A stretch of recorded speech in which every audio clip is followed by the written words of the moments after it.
Look, you see, I never been one for the games, so you better think twice before you even try to step in my lane. My pen game so lethal, with it rupture your veins, then penetrate your thoughts and explode in your brain, and have you shook like Fox got ball every game. And yeah, we on the same court, but we ain't ballin' the same. Oh yeah, I'm that nice, even without the ends. Boy, I'm cold as ice. These rappers need writers for hits. A bunch of poltergeists, I'm nasty. Even if you both, you couldn't pass me. Now give me the torch, but don't gas me. I'm everlasting, so I can't never let them quiet me. I'm the one that's known to beat the odds and put a strain on society. Yo, what's up? Welcome to the S.O.S podcast, a strain on society, the most honest hour and change of your day. Once a week, we coming to you live again at this particular time. On this particular day, hey, my name is Jacques. I'm one of your hosts. This gentleman down below, new walk of faith. Maybe not a new walk of faith, but that same finger is definitely present still. That's how you feel about y'all 349 weeks in a row. And this gentleman to my right, he goes by the name of, Hey, Dion asshole professional. and you know what's real when you say professional, not professional, and we are the S.O.S podcast. Cast. Hey. There we go. Minute 30. Hey, still, it's locked in now. It's always gonna be there at this point. Yeah. It's a consistent number now. Mm-hmm. Hey, how y'all doing, gentlemen? Besides in need of NyQuil or some shit. Yeah, I'm actually am about to take a double shot of NyQuil. So if I black out at any time, that is why. Hey, real quick, how many milliliters of NyQuil you take? Double shot.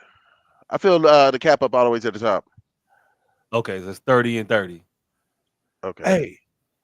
Hey, this motherfucking endocrinologist was swinging for the fences yesterday. I forgot to tell y'all this earlier. I have lost a whole Jacques worth of human meat, and I am still fat. I don't like the way that sound. And I am still fat. It just sound right. I have lost more than a Jacques worth of human meat, and I am still fat. The nigga, I'm like, so he got done. He was like, is there anything you like to know? I'm like, yeah. So this all started 3 years ago because I haven't been able to eat. He was like, but you're still fat. Yeah, I was like, what? He's like, yeah, we'll worry about you not being able to eat once you're not still fat. I'm like, okay. Hey, look. No, hold on, wait. He say, before he said that, he's like, he's like, you're still fat. I was like, what? He's like, I understand you were fatter. That nigga say, what? Once you're not fat, then we'll start worrying about why you can't eat. He's like, you put on weight, motherfucker. I'm like, nigga, that's because I've been force feeding myself. Well, good job. Motherfucker said, well, keep up good work. Well, good job, nigga. You seem to have figured out the fucking recipe. Like, no, I'll be in torrential pain, motherfucker. It's probably hey, it ain't gonna hold you. It feels weird talking to the Bible. It's a little awkward. All right, well, motherfuckers I'm around focusing on it now. Well, it's naked people in this motherfucker. It was different when it was just us. Now I feel like now the Bible. Yeah. Now I'm being judged by other. Right, let me put some cover over this lady.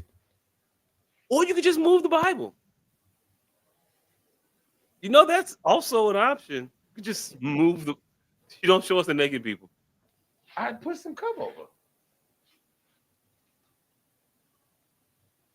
Hopefully she doesn't wake up. Oh. Let me get my mouse ready to fucking cut my camera off. I mean, yeah, because it seems precarious. It seems dicey at best. It's dicey at best. But yeah. And where you at? There's a box fan in the room. What the fuck? Hey. And I'm new skinny. I only use this for sound because the heat is on 83. I am cold as shit all the time now. All of the time. I'd like to apologize to y'all for how I used to keep my abodes. It definitely was an 83. So if y'all was dislighting the ass, and this is what it feels like to be dislighting the ass, I sincerely apologize. Because cold, so much worse than hot. So much worse than hot. It's like cold is painful. Hot is just annoying.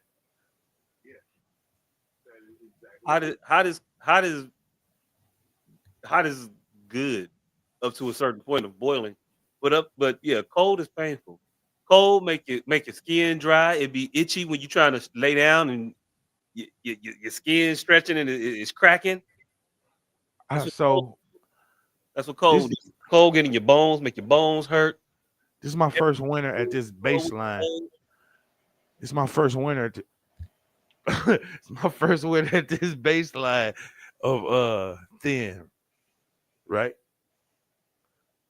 And so at this, it's a lot of pills. Yeah, you got a pharmacy over there, G. Hey, nigga, and that's only the 5 they gave me today. That ain't got nothing to do with the 14 I was already taking. At a point, they just guessing with you. Hey, look, just take this. See what happens. Look, I'm nervous about this camera. I'm finna cut it off. She gonna pop out with a titty out at any minute, and those are humongous breasts. But what was I saying? I don't recall, but yeah, new cancer, liver shit, and that ain't what I was saying at all. But yeah, liver cancer, but hemoglobin goobin or some shit. I'm like, man, fuck y'all. Hemoglobin, I don't know. I was just saying I also take more NyQuil than recommended on the bottle label. And I started doing that shit. They said 12 and up instead of milliliters. Like I am way up. Like hey, there's no way that being a teenager should be taking the same amount, especially with the amount that I drink. A preteen. I'm a yeah, it does say 12. I drink enough for a functioning alcoholic. And you tell me a thimbleful of cough syrup is gonna be sufficient to get this uncongested? Nah, fam. I drink whiskey. You gotta don't need to up the dose. Right, this shit gonna need some backup. Right, don't need some backup help. Nigga, shit, the whiskey's supposed to loosen it up. Yeah, but I'm saying when I'm not drinking the whiskey and I'm just taking the medicine has to account for the amount of whiskey that I can consume. You can't just say 30 milliliters and call me in the morning. No, nigga. I require more. But see, the way you looking at it, I'm looking at it like oven cleaner. Like, you know how, like, everybody, we always spray the oven cleaner and say we're going to get back to it. Yeah. So I think the whiskey, even days later, still loosening that shit up like oven cleaner. Like, you meant to, but you don't never get to that oven cleaner to 2-3 days later. Yeah. That whiskey in there working.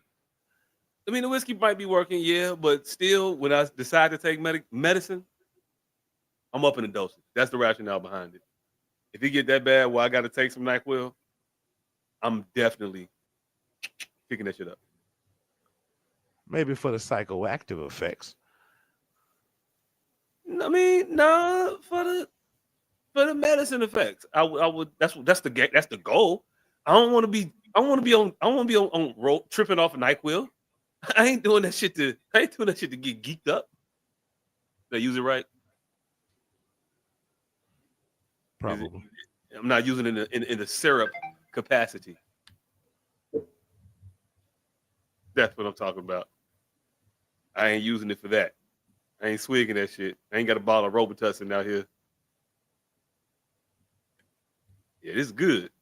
No, gentlemen, get yourselves a fucking waffle iron. I'm trying to tell you. You and this waffle iron shit, you gonna drop that, please? Nigga. This shit to the world. Nigga, Tomophiles, nigga. Tell people about Tomophiles, nigga. Tell people about your Tomophiles. All right. So Tomophilizations. yeah. So I have introduced myself. I saw a foot Why come am out. I in the front? Hey, I saw a foot come out. Hey, why am I in the face of your of this abomination of Tomophiles, nigga. I didn't even call this shit a fucking delicacy. I don't know what it is. It's some horrid shit. And you gonna put me in the first as the face of it? Yeah. So I've recently been introduced to a waffle iron. And that had say we all going on that note. All right. Now I can come up. So I've recently been introduced to a waffle iron. And I like every hood rat have noticed that you can waffle pretty much anything. And I have been stopping short at nothing. So one of my favorite concoctions, besides the dessert waffles, are savory waffles. One thing that I stumbled upon, tamale waffles, where you take the tamale batter and the tamale insides and you pour it in a waffle, clamp it down. Mwah, magnifico. When I tell you the crispiness added to the waffle, fan-fucking-tastic. I've been making fucking cereal stuffed waffles, cookie I stuffed ain't even waffles. know tamales had batter, fam. You adding batter to non-batter based shit. No, tamales is batter. I didn't know tamales was batter neither. Leaf. What? I thought it was a leaf No, packed with a bunch of shit. no. Tamale is a batter that they put on the back of a corn husk and then stuff it and then roll it and then boil it. Tamale, I am for why we at this tamale shit. I want to apologize to every little old Mexican lady on the face of the fucking planet. I just got my stupid ass in the kitchen, like, yeah, I'm gonna make tamales. Like, this wasn't a thousands-year-old recipe that these motherfuckers have been fucking making since the dawn of man. And it probably take a little skill as to why these little Mexican ladies, like everybody in the city, know this one little Mexican lady. You know why? Because tamales not the easiest thing on earth to make. It take fucking hours and hours and hours of stirring. Like, I stirred that shit for 3 hours. I only listened to GNX because I was making fucking tamales. Like, I listened to that shit 3 times because I was making tamales and it took 3 hours to stir that shit and the album was four and my shit still wasn't ready. Still. Once you're done with tamales, that batter's supposed to float. My shit was still sinking. I'm like, I'm not doing this shit yet again. It ain't happening. You have to stir that shit 1,000 times, nigga. And Hey yo, yeah, I want I'm to apologize to little old Mexican ladies, bro. assuming this is a video of how to make a tamale, and I'm gonna guarantee Yeah, you, at no point in this video will you see the introduction of a waffle iron. nigga, that's what make it. We are the strain on society. Why do I have to keep telling you motherfuckers that? Why do y'all seem shocked every week that I have a counterculture? That's not what I meant by strain, fam. That's what I meant. I ain't doing no perverted shit to no tamales. No, nigga, we do nothing like society. We are the strain on society. Like, we do nothing that we have no opinions like society. The fact that you motherfuckers think like society every week shocks me. Every week. Hey, look. But yeah, so this tamale shit, I want to apologize to the little old Mexican lady. This shit just ain't cut and dry as you would think. Man, the stirring it takes for this batter is preposterous. Pre-fucking posterous. And I only made these tamales because I had a lot of this shit she doing right now. I just had it on hand because of some other shit I had did. Like, yeah, like that pork broth I had because I fucking made some ribs for in the crock pot for Thanksgiving. Well, my girl made some ribs in the crock pot for Thanksgiving. So I had a bunch of pork broth. I'm like, oh, I'm gonna make some tamales. Man, again, Esmeralda, shout out to you. The tamale lady that everybody in Chicago know, it's a reason for that. This shit just ain't worth it. It ain't worth it. It ain't worth it. It ain't worth the 75-cent final product. The 7 hours you're gonna invest in this, and this motherfucking shit is sped up, and this shit taking all goddamn day. Hey, look, she is going through it with this damn with this beef and shit. It's been a lot of processes. It's been a lot of different cooking elements. I just saw a crock pot, a blender. I Nigga, saw a her skillet. whole She got a nigga, her sauce. whole she just did 7 hours worth. She's gonna do 7 hours worth of cooking just to start the tamales. That's what I'm saying. And then the tamales take 3 hours to cook. Once you done cooking all the shit for the tamales to make the tamales, you then have to steam the tamales for 2 to 3 hours. Hey, look, could have just had an egg roll. 20 minutes. I could have just went and bought a Tom Tom, nigga. I could have just went. Yeah, shout out to Tom Tom. Why don't nobody? I just recently found out that's a Chicago company. Everything that I like the most, I find out is very Chicago specific. Jardinere, Tom Toms, gym shoes, all of that shit, pizza puffs, very Chicago specific. Tom Tom is a Chicago company. Nobody on earth know what the fuck a Tom Tom is. I'm actually not all the way clear about what the fuck a Tom Tom is. Well, brother, that's because your mama wasn't fancy. My mama was fancy. And so Tom Toms is them tamales. See, because tamales only used to come in a can when we were shorty. Do you remember that? Hormel tamales in a can. That was the only way you could get a tamale when we were short. I didn't come from a tamale eating household. I just said because your mama wasn't fucking fan. Nigga, I didn't get a tamale until I was in a fucking quinceañera. Right. But no. Thought moms in the 80s. One of the two. Thought mothers aren't a new thing. It's just new iterations of an old product.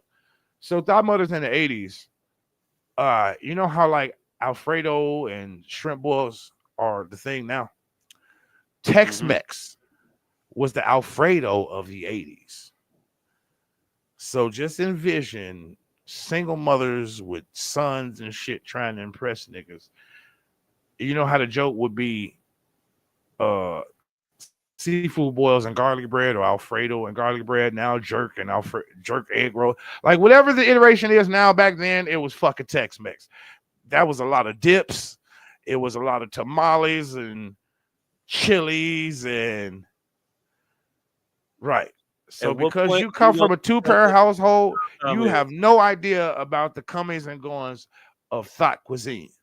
If you don't get to the point about what the fuck a Tom Tom is, I told you it's a fucking tamale, nigga. Oh, it is a tamale. It's them little white tamale that come in the little white wrappers. See the tamale, right? I said tamales. I started that. I said tamales only came in a can before then. Tom Toms were the fucking little white individual tamales wrapped up in a frozen. And so if you thought the cans ones was passe, then Tom Tom was the answer to. Tom Tom was a charcuterie board of Tex-Mex. Basically. Because the only way you could get a tamale before then was kind of in a can from Hormel. Mm-hmm. They was soft and strange. But motherfuckers worked with it.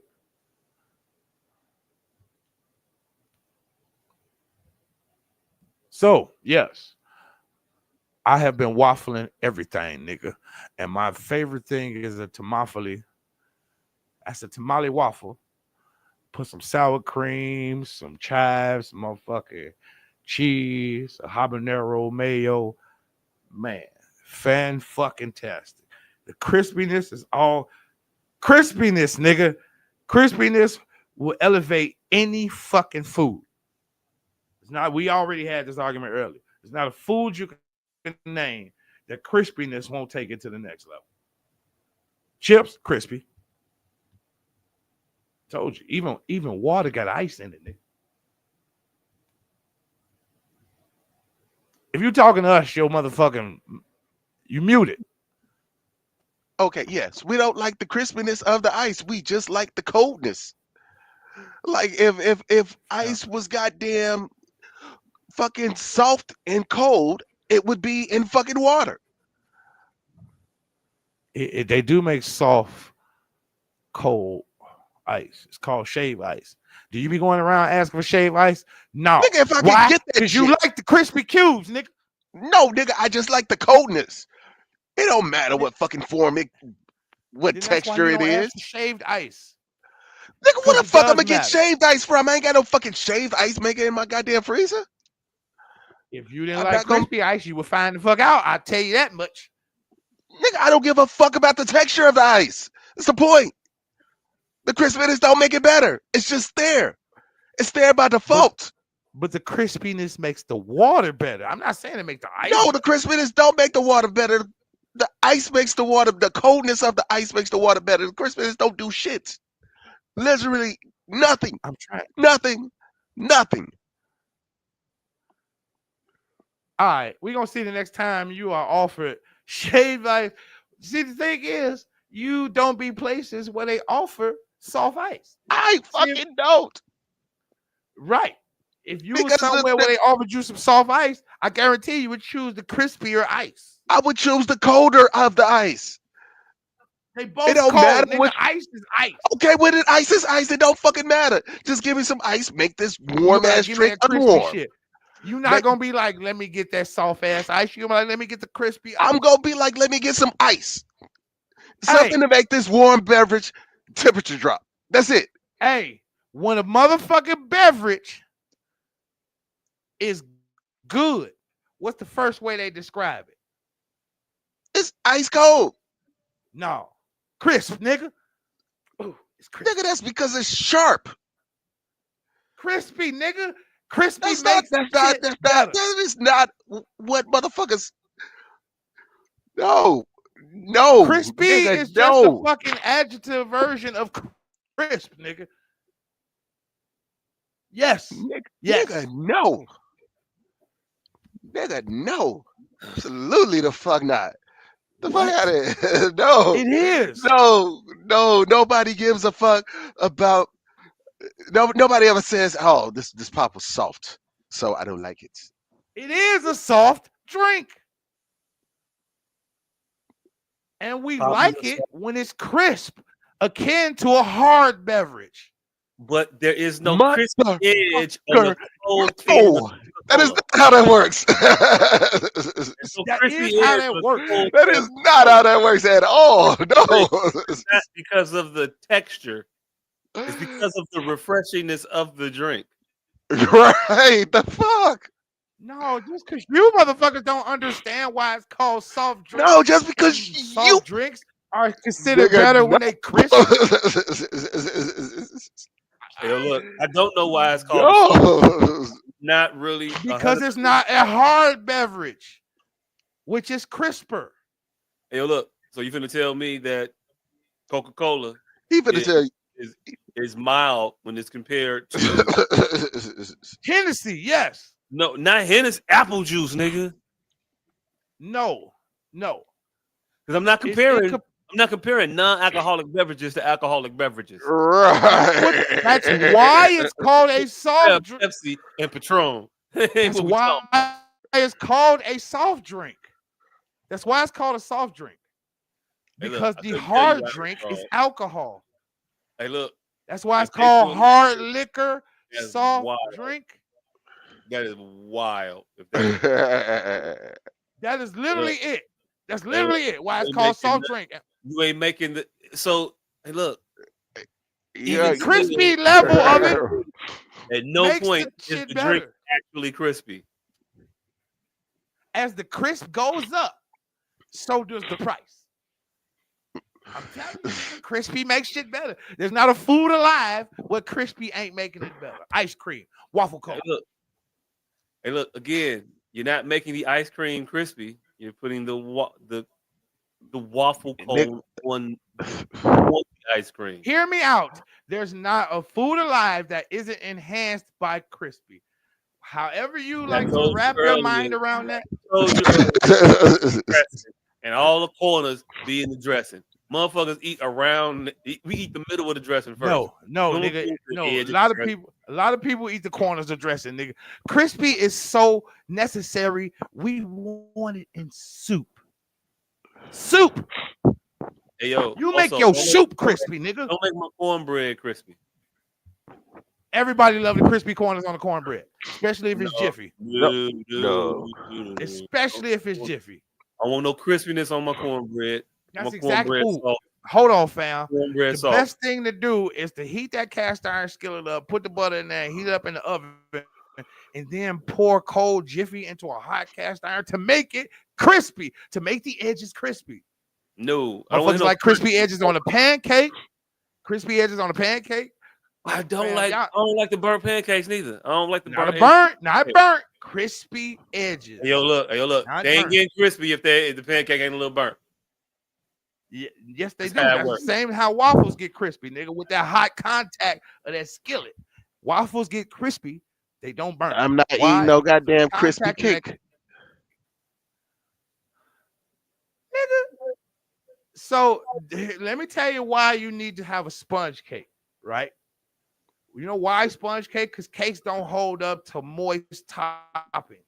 So you have to make the outside crispy in order for it to stand up. So unbeknownst to you, 90% of cakes that's decorated are crispy by default, because if they were already soft before you start putting that shit on them, they would just turn to mush.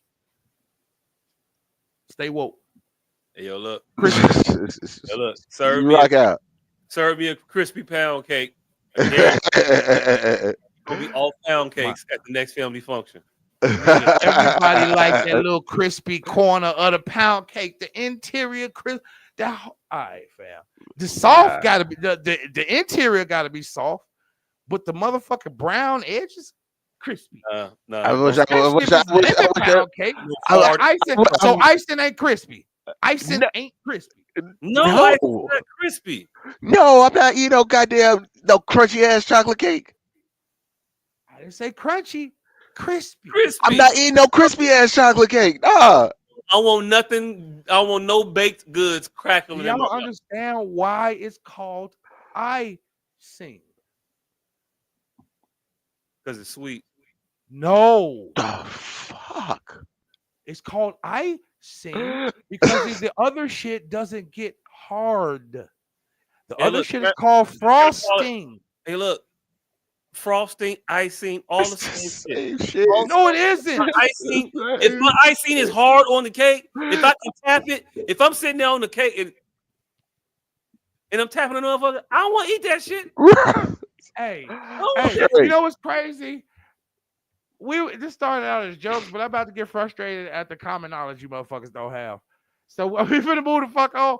Please, let's move the fuck on. I've been trying to move the fuck on for a while. Icing and frosting is completely fucking different. Icing is hard. That's why it's called icing. I don't have the required weight to know the difference between icing and frosting. It's just common knowledge. You don't have to be And it's waiting. not. No, it's not. It is not. It is. Common knowledge. No. You know when It is y'all, not. hey, I guarantee you, you know when you motherfuckers stand somewhere now in a group of motherfucking new people, and you be like, and y'all icebreaker, hey, common sense ain't that common no more.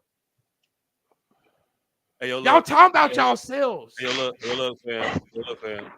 Icing and frosting, yeah, I don't care to differentiate the two. It's common fucking knowledge. It says, while often used interchangeably, frosting is generally thicker and fluffier, meant for spreading on cakes and cupcakes, while icing is thinner and more pourable, often used for drizzling and detailed decorating on baked goods. Essentially, frosting is for coating the surface, while icing is for adding finer details or a thin glaze. At no point is it called this shit crunchy. Or crispy. I ain't gonna hold you. You understand what a glaze is? They're telling you in the words they're using. You understand what glaze is? They told you in the first 4 words, while often used interchangeably. It's wrong. That means it's wrong, dumbass. While often used interchangeably, meaning They are different. most motherfuckers think it's the exact same shit. No, that don't often doesn't mean most. All right, cool. No, it doesn't. It No, often doesn't mean often most. doesn't mean most, but I'm gonna go What the ahead fuck? on this instance and say most people use frosting and icing interchangeably, and But do you majority understand why they're pointing are that not out? going to be Because able they're to tell you different. the difference. I don't even know what the fuck I eat that got icing on it, and I just read the description. What the fuck is? How I know they drizzled this shit Hey, on? hey, you just explained to us that they are different. We agreed they might be different. They probably are different. You say they're different, then they're different. But motherfuckers don't know. Most people don't know. Because common sense ain't that common anymore. That's what No, but started this. you're applying the commonality of sense to a specialty of a thing. We talking about bacon, my nigga. Bacon. Motherfuckers don't know how to bake. We Fam, talking about icing, my nigga. How did base baking specific shit be common knowledge? my nigga. You gotta talk to a damn culinary specialist to know the difference. That's some shit you gotta get. You gotta go to the fucking All right, we moving on. We moving on. All right, yeah, we moving on. This Hey, shit. nigga, how the fuck is I my just week? want to ask you How this. the fuck is my week? Hey, I'm getting sick. Most people Like know I'm what plaster actually was getting before fucking now, sick. huh? Like what in the Most entire people know fuck? what plaster I do was not before now. want to be Was that goddamn plaster sick right common now. knowledge before now? And yeah, like Yes. how in the fuck? Um, but I'm trying to hold this shit off until fucking Friday. Like I'm trying to get through the week because hey nigga, I'm gonna be with you nigga. I'm gonna be one of those I ain't gotta go nowhere for 2 weeks niggas. Wait, what? Yeah. Hey, I make it through tomorrow. I don't go back into the office until fucking January 6th. Oh shit! Hey, look, feel good, don't it? Yeah, it does. It does. And also, I get to nigga. Now, all right, so I don't get the summers off. However, I do get to enjoy this without the perks of well, without the problem of having to deal with kids every day. Hey, hey, hey, hey. Consider yourself lucky. Your boy threw my phone today. What are the students through your phone, nigga? Swipe my shit right off the motherfucking table. I said, "Ooh, boy, if you wasn't, oh shit, but if you wasn't 6 or 5, you wasn't the PK kids." Mm, Ooh, mm. and he threw your shit. Hey, look, he was acting an ass in class. I can say ass, right? It's in the Bible. He was acting an ass, and so he was hitting and shit. So I had him come sit next to me. He sat next to me. He did not act any better. You Rage, just had a better. You just had a front row seat to this in, shit. in a fit of rage, this boy did this on the table and cleared my phone right to the floor. I, Damn. I was upset. I was upset. I was Yeah, very cause you one of them niggas. You one of them weird. I don't carry a phone case ass niggas. no. I I, got it's in the case. It has a screen protector. The screen I, protector cracked too. Actually, I saw that shit later in the day. I was like, "The motherfucker cracked my fucking phone." ooh. It's the screen protector that cracked. If My boy. if you did that goddamn screen protector, Hey, look. I teacher conference would be a motherfucker. Hey, look, it's hard because I whoop kids and whoop these kids, but so many of these kids need a whooping. Yeah,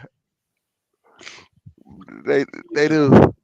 What can you do? Hey, Christmas vacation is coming up, and I wasn't finna let nothing fuck up my Christmas vacation. I'm not finna. Hey, look, I'm not finna throw you across the room and then damn paperwork because you got a concussion now. Oh I got shit! So speed. you do not want to spend your Christmas vacation doing mandatory training courses. I want to spend my. I don't want it to come in during a break for a deposition because it could get depositionist. Depositionistic. Yeah. I ain't wanted to get that. So it was a. Whoo, if I could shake you, boy, I would. Mm, mm, mm, mm. Somebody come get this boy. Hey, somebody better come get this little nigga. Yeah. Because once he throw your phone, he is no longer a boy. He officially a little nigga. Hey, Hey, somebody look, better come get this little nigga. I had to get me together. 'Cause I was like, ooh, boy, I wanna, but I didn't. Ooh. But I didn't. But yeah. Lucky for you, you don't have to deal with these children. Yeah. Yeah. I am I am thankful for that on a consistent basis. Hmm. And I get to enjoy the 2 weeks off without having to again deal with kids. So yeah, tomorrow's my last day at work. I just took a double shot of NyQuil. So producer, I'm gonna need you to be quick on the trigger if I Yeah. just black out. You do the Dauphine lean. Right. If I nod a little bit too long, I'm playing mad to keep my mind stimulated and to keep my eyes active in the midst of everything. So yeah, we're gonna see how this works. But and I just threw on another hoodie on top of the hoodie. So I plan on sweating all this shit out and healing by 6:45. Hey, you know what I found helps out with a cold? What that? Exercise. Yeah, see, I'm not gonna get that. Yeah. Hey, I'd hey, rather sniffle. I'd rather sniffle than sit up. hey, look, do a couple hundred jumping jacks. No. You be you want to sweat some shit out. I'm telling you, No. it all the way out. Then go take you a nice hot shower, put some alcohol on your chest. You know what I'm saying? Oh, Chest, yes, this underarms, and your genital area. I find is effective. yeah, this is a Black Santa hat. I'm not sure if you can read it, but it says by humbug. Oh, we definitely can't read that shit. But it say by humbug. Yeah. Okay, Getting into the jolliness of the season.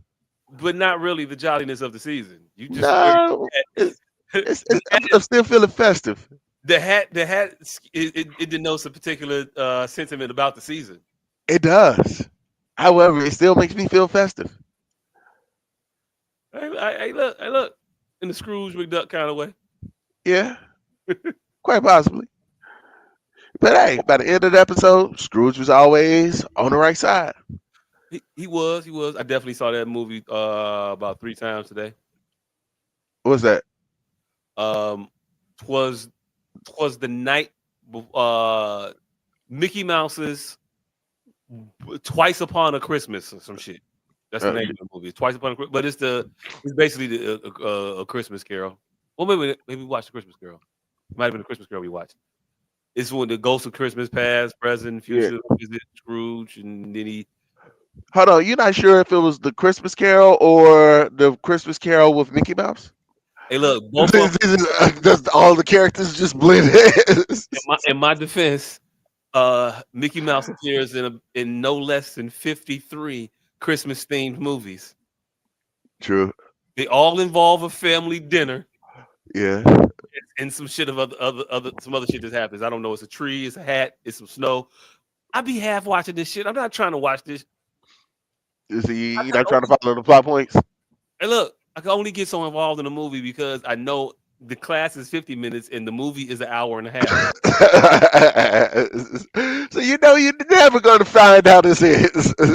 I'm not gonna go back. I'm not gonna double back on my own. Watch the shit. Say, oh, hey, that second class just got to be disappointed. Hey, the movie 50 minutes, the movie an hour and 20, and the class 50 minutes. Yeah, that second class just gonna see the last 10 minutes of it, and then also the first 40 minutes of it. The whole middle was be lost to them. Right. They gonna walk in on the goddamn ending and just previously on. Hey, yo, look, I've never thought about it, but I can't. I do have the power to be that selfish. I run that room. Yeah, It's my you do. room. I could be like, hey, yo, look. So what happened in the movie was Right. he was a farmer and he went to sleep and then he woke up in the dream world and he got chased by a giant And now you're finna find out what happened. Hey, nigga, or you can be creative and be a director. Just like let them watch the last 10 minutes of it, and then right before the end the credits start, pause it and get your BET voice on. I bet you're probably wondering how Mickey got to this castle. Let me show you how. And then just play the beginning of it, and they think that's just how the movie is. Hey, look, that's some slick. That's some slick shit. That's some slick shit. I don't know. My kids is hood though. They might pick up on that shit. Wait a minute. He's trying to Antoine Fuqua us. Oh, he tried to baby boy us. Nigga think he's Scorsese. Oh shit! Hey, I don't know. But yeah, I just gotta fight through one more day, and I'm hoping I do it because I don't want to have to call and tell them that I ain't gonna be able to come in tomorrow. But then I have to go in tomorrow to go pick up my computer so that I can not go in on Friday. Hey, yo, look. And for the week after that, and for the week after that. It's wild trying to turn a 10-day a 10-day weekend into an 11-day weekend. Like, really? Actually, I'm trying to. I'm trying to turn 16. I'm not. Well, I'm not trying to turn 16 into 17. 14 to 15, really. Nah, because hey, Friday. I'm home. So I got Friday. I'm working remote. Saturday, Sunday, I'm off. So yeah, I'm trying not to turn 17 into 18 Mm-hmm. because that's a whole half a month out of work. Hey, look.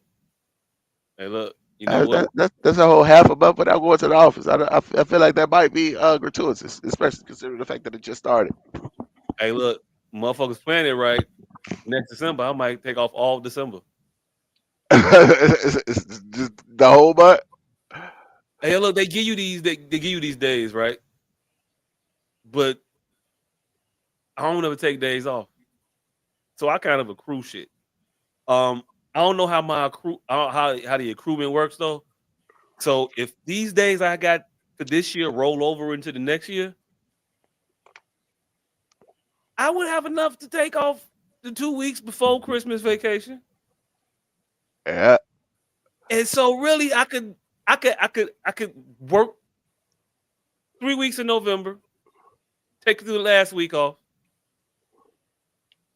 and then take off December. Yeah. Hey, that's all right. That's all right. Hey, to be off for the whole holiday season, Yeah. I Hey, might just spend just some just on just, just something. like tell everybody 2 days before things. Well, nah, no, because No, y'all started to get the week before Thanksgiving. week of Thanksgiving, we off. That's the last So week in November. so you can tell motherfuckers mid-November to like, hey, I'll see you next year.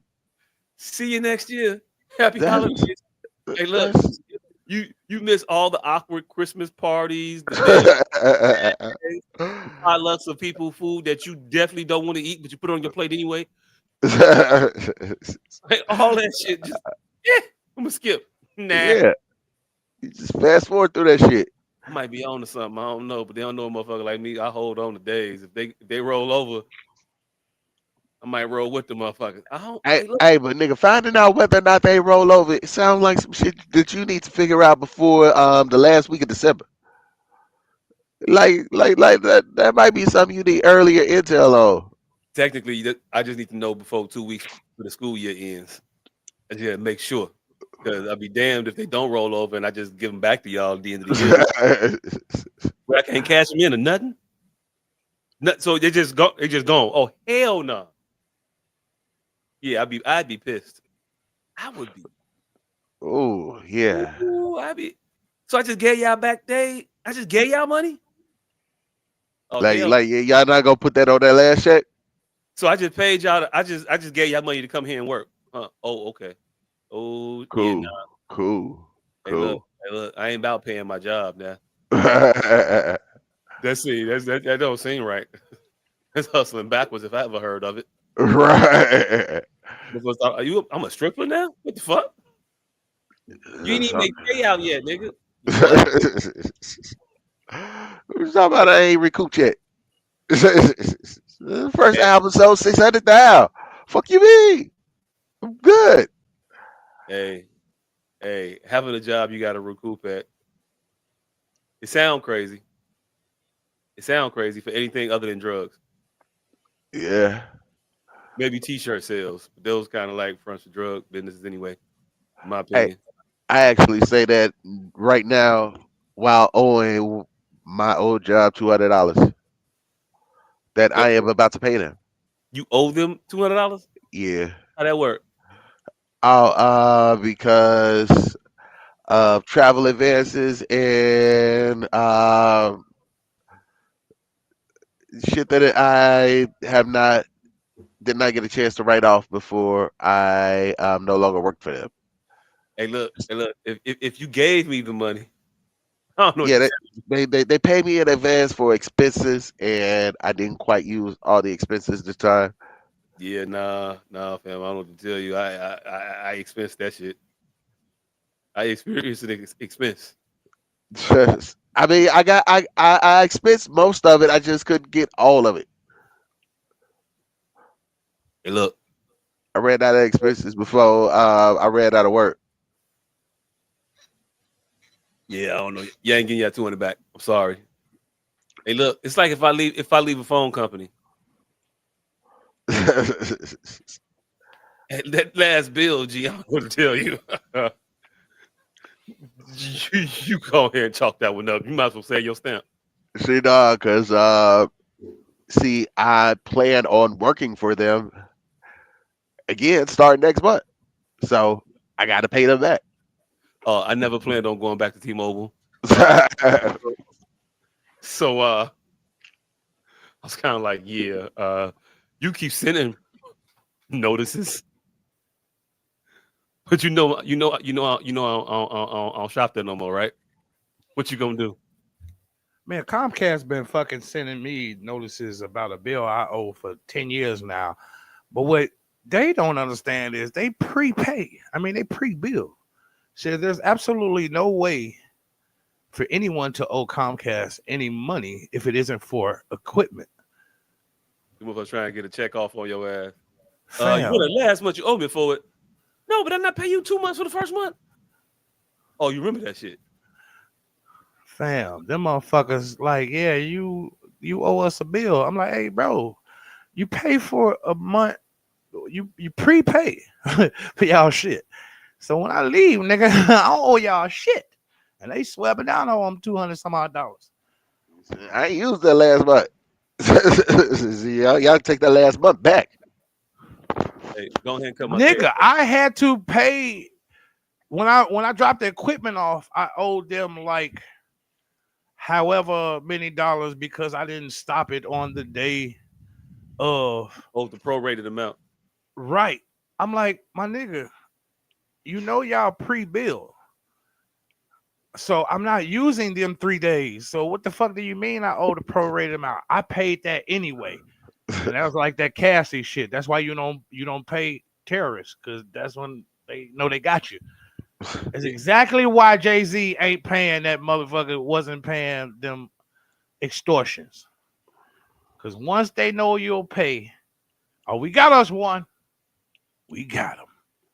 Cha-ching. Just got a call from Comcast yesterday. Motherfucker. Hey, for some reason, your bank be looking at your notes.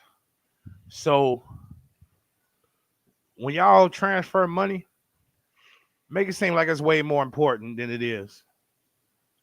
Hmm.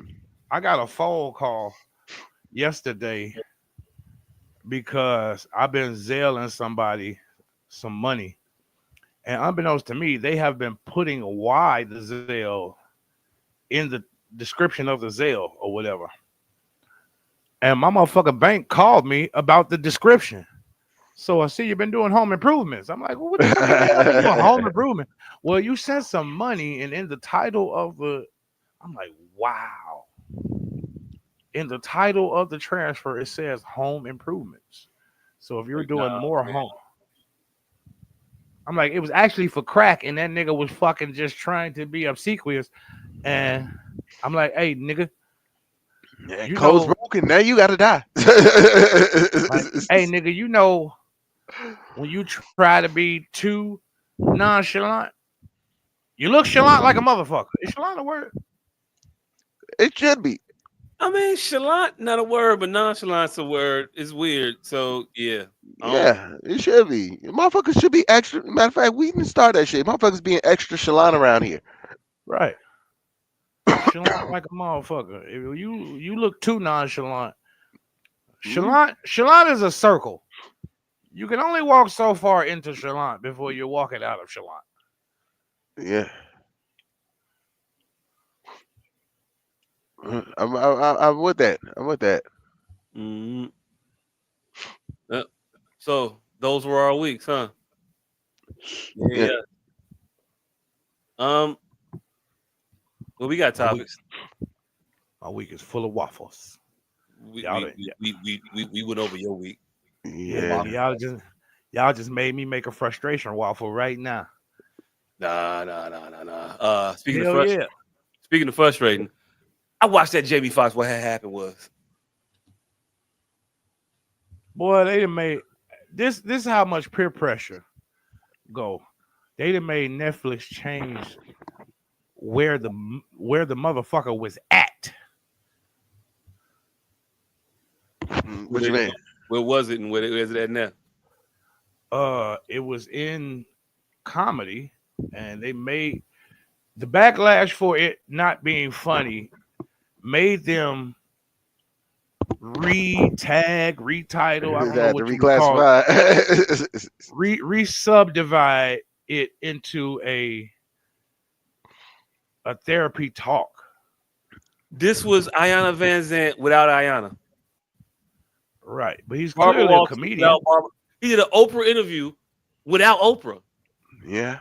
He just I don't need Oprah. I can cry myself. I'm all right. So And that's what we got. yeah, it was a Barbara Walters special live on stage. It was like Mike Tyson's one man show meets a Barbara Walters special. Meets a lot of fucking tears. And also the motherfucker employed the Apollo trick. Oh yeah, you can't boo you're not gonna boo my child while You I'm on can't stage. boo. You can't boo if he's talking about Jesus. Yeah. He's talking about God. He talking about church. Oh no, I gotta sit here and clap and be holy.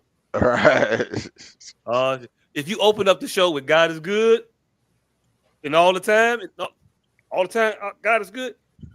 Now I can't boo. Now I And feel wrong if I boo because you opened up like you finna start preaching. Like yeah, but I mean, it helped that the entire audience was his choir. So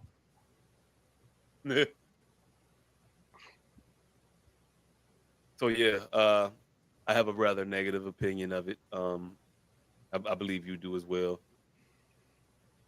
I believe the other guy does as well. I don't know. He be throwing curveballs. He might have loved that shit. Uh, it wasn't funny. it wasn't that. Me and Candace was sitting there for about 20 minutes, and Waiting then for the ha-has. looked at each other like, supposed to be funny, right? Supposed to be a laugh thing, right? Some ha-has and no ha-has. Yeah. Yeah, there were no ha-has. Um, I feel like it was more. It was decent for what it was. Like it was not a comedy show. I understood that in the first 10 minutes. I'm like, I'm not getting comedy out of it. So what am I getting? This is his goddamn mega church audition. Like him and Jameis Winston is gonna start a church once James retire, James, and they go get all the money. it's gonna be a large offering. I could see that happening. Yeah, James got a little motivational speaker in him. Um, pause. Heard it after I said it. Yeah, But yeah. yeah, yeah, nah. It's gonna take somebody to come save it. I was not a fan of this shit, and I still think Jamie is funny, but this Yeah. motherfucker was just up there Talking. doing movies. This is true. This is what happened in New Jack City, nigga. That's this whole second act, nigga. Fuck. I'm gonna do Training Day next. Come on, fam. Frustration waffle. Impersonations, they cool, but I mean, like, do more than just say the one thing that the person is known for saying. Right. Right. Say something that he didn't say. Start there. Right. It's not there. Oh, they gonna get you, Shay Sharp. They gonna get you. Wait, that's it. That's all you got. That's your whole Cat Williams. You sound just like him for those 3 words. Yeah. So go ahead and get these jokes off. It's gotta be a point to the impersonation other than I could sound like this motherfucker. Right. It has to be a thing. It has to be I sound like them, and this is also what they would say if they were, I don't know, drunk. Or Right. you sound like when you're arguing with somebody. Well, give me a scenario. I don't know. You're the comic. I'm supposed to be the audience.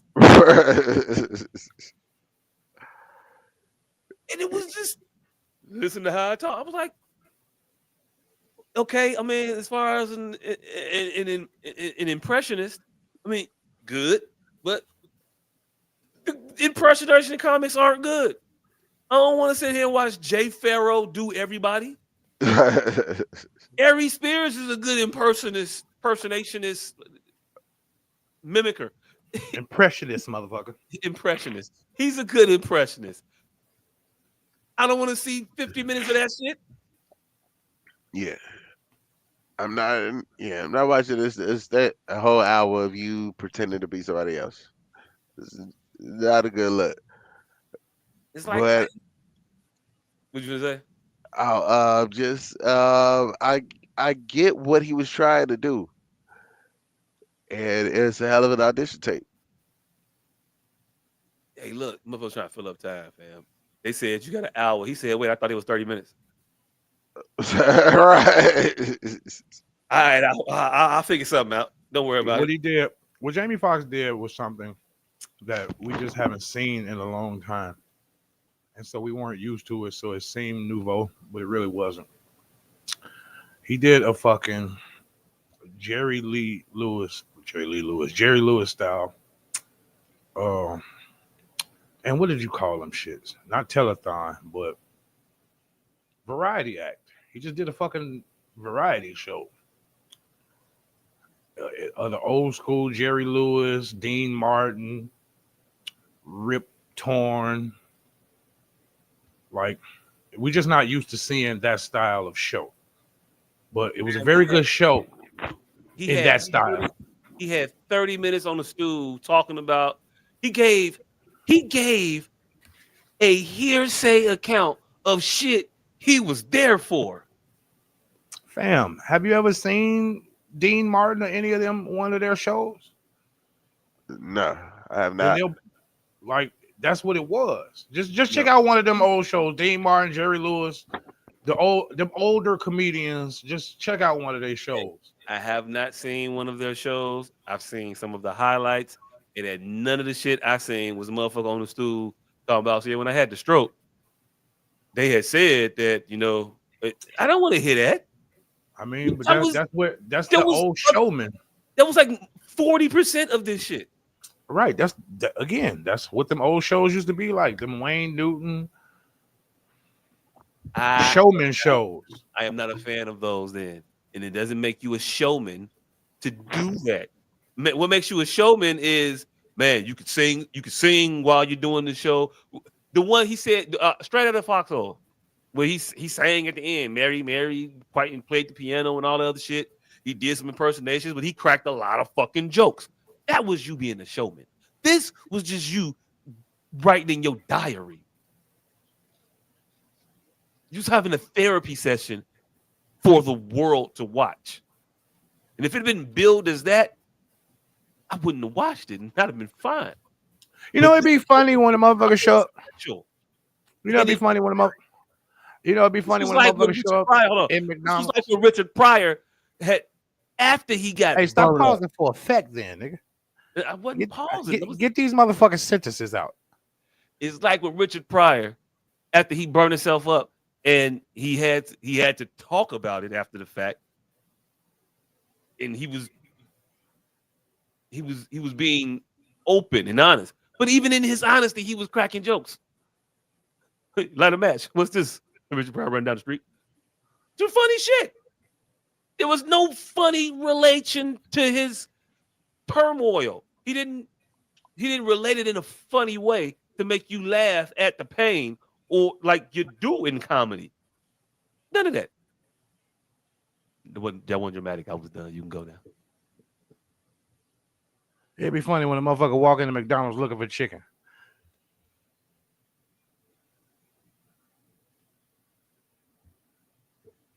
They put a big ass bird in the window.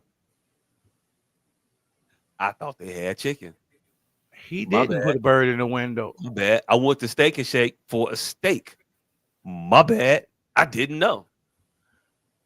But that's not their fault. They didn't call themselves Steak and Shake. They didn't. That was the community's hype about Jamie Foxx's new comedy special. Everybody did that. No one knew was coming out, and we all showed up. Most motherfuckers looking for something that they didn't receive, but nothing was presented to them in no type of way. So once you got there and he was doing a variety act, you should have sat down for a variety act, not a comedy show anymore. Again, I don't call it an act for you to recount traumatic stories or traumatic situations in a non-entertaining way. Go to a lounge act. Go to a lounge act. You see a couple jokes, couple songs. Go to a lounge act. Couple jokes, couple songs. Did you see how small that crowd was?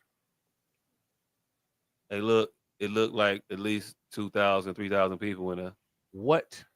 200, maybe. Nah, I went over 200 people in there. Yes. Look at you're not perceptive. You're not very perceptive. Go look at it again. It's like it didn't look like a lounge. It didn't look like a lounge to me. It was a very small room, very, very small room. Like it had an upper deck, but it was one of them very small auditorium. It was an auditorium. It was auditorium to me. It wasn't. Like I said, go look at it again. It was the whole auditorium was like that wing where Flavor Flav be at in Apollo. Yeah, I don't know. Yeah. But yeah, so even if like it was 30 motherfuckers in there, I don't care. It was supposed to be a special. When you a comedian and you he didn't pose it as shit. We all heard it from a bunch of numbnuts. Hey, they look like more than 200 people in there. They look kind of deep. No, that doesn't. You do fucking shows, fam. You know how many people is. That's a very, very small room. Very, very, very small room. You say so. It look kind of deep. The room the one I came and seen you in was bigger than this. No, I think this is bigger than that. Guaranteed not. I think this is bigger than that. Not. And that one, that's 400 seats. And I just said that one was bigger than this one. Yeah. Did I not? Then I said this one is 200 to 300 seats. Did I not? I'm not saying you didn't say any of that. But your inflection implied it. Oh Lord. I'm just letting you know what size the other stadium, other. I know. That's why I said the one you did is 400 bigger. Seats. That one looks bigger than 400 seats. It isn't. In 2000. Like that place looks similar in size to. I was maybe here in Washington, maybe there, the Cultural Center. Fuck no. Yeah, I'll put it around there. And actually, shit, that might be. But anyway, motherfucker showed up to a variety act. They have to like a variety act. I mean, that's what it is. It is what it is. Again, I was told it was a comedy special. But you wasn't told by him, nigga. You was told by a bunch of laissez-faire people who don't pay attention. The society. People who put it out. You just said they themselves had to change the category in which it existed. It was comedy at first, and now it's, I don't know. It's wherever because of because what it was doesn't exist anymore. I also said that. So it had to be a comedy special because what it was doesn't exist anymore. Hey, look, man. Again, he could have just had a Oprah interview and called it a day. This was Geraldine. This was fucking This was not Flip none of that. Wilson. This was not the Flip Wilson show. This was Yes, not a that's what it variety was. show. It was not though. It was not any of that shit. You could show me one of those things, and it ain't gonna be depressing. This shit was depressing. You can say he failed at it, but it was that. You can say it wasn't a very good one, but it was that. All I've been saying is it wasn't very good. No, you That's literally part- just said it wasn't that. I said it wasn't good when I started this whole thing. I ain't like this shit. It was bad. It was not entertaining. That's what I started off with. I'm not speaking. Regardless to of what that the fuck you want to statement. categorize it as. I don't give a shit. Okay, It's say not, that. It's not Say good. that. Say that. It's not entertaining. I said Say that. that. You wanted to argue me down, but you don't know what you was looking at, though. If you would have just been looking at it from a thin lens of in the vaudeville states of That's my point. I don't give a fuck. I want That's to be my entertained. point. I want to be entertained. I wasn't. That's It my wasn't point. a good hour, Jamie. So Oh, you again, ask Jaime from now on. people That's you back to Eric. people can be primed and disappointed by their own priming.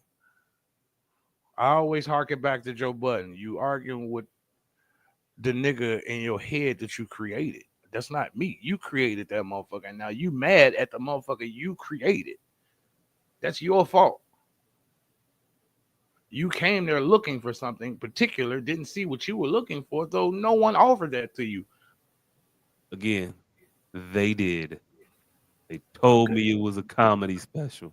Nigga, your Facebook timeline told you Jamie Foxx put out a comedy special, so you went and watched it. Okay, so this is either 650 or 200. I don't know. So a very small venue then, either way, right? Yeah, small. Either way, right? I thought it was like a couple thousand people in there. So a very small venue, either way, right? Small, yes. All right, thank you. You were right. It was Thank small. you. Fucking thank you. We can even move on topics now. Oh shit.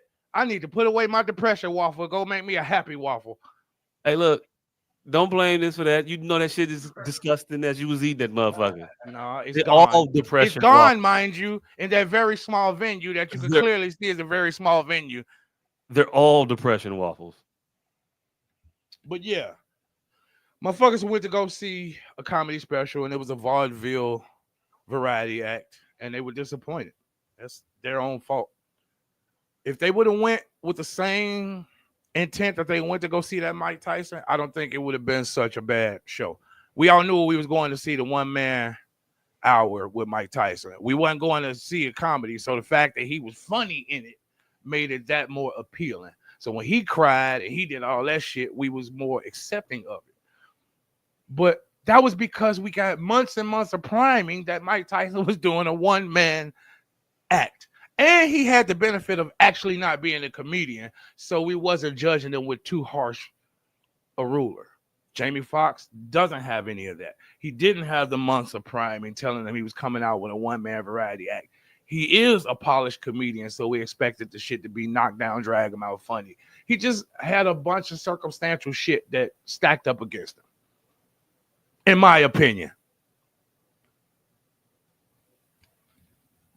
Mm-hmm. We can't hear you.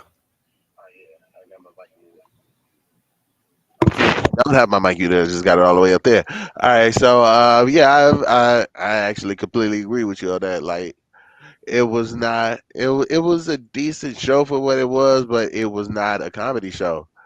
And you have to look at it as, all right, I'm not expecting this to be funny. So if there's funniness that happens, then it's a bonus. And my Like, the as thing far as I did, I was 100% expecting a comedy show like everybody else. But once I saw what it was, I was able to soften my viewpoint and sit back and imbibe it for what it was.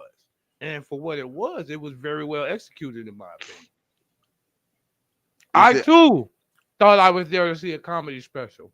But once I sat down and realized it wasn't, I reevaluated my lens. See, and I had the fortune of going into that knowing that it was not going to be funny. See, when I turned it on, I knew that it wasn't funny. My folks telling me they cried through the whole thing. I'm like, all right, so this ain't no stand-up show. He cried through the whole thing. He cried, yeah, he cried through the whole thing. But I mean, hell, if you're coming from back from what you said you're coming from, then I get that shit. Hey yo, be that, do that. I'm not the sentimental. Oh my God, I'm so happy that he. Hey, look, I'm happy that you're not dead, but only to a certain extent. Like it changes nothing for me that you're all right now. You when you down bad, I still gotta go to work. When you up, I still gotta go work. So you don't change much for me. You're an entertainer. You're there to entertain. That's all I can take you for. I can't put more on you than that. I don't want to. And I don't think you want more than that. I think you want to just be the entertainer and me be entertained by you. So that's our relationship. You didn't hold up your end of the bargain on this motherfucker. You didn't do what I needed you to do. Me, personally, I was not entertained. Your misery didn't entertain me. Your pain, your story, it didn't entertain me. Now, All, like, And that's the thing. Like it was an hour of you complaining and acting like this shit was just.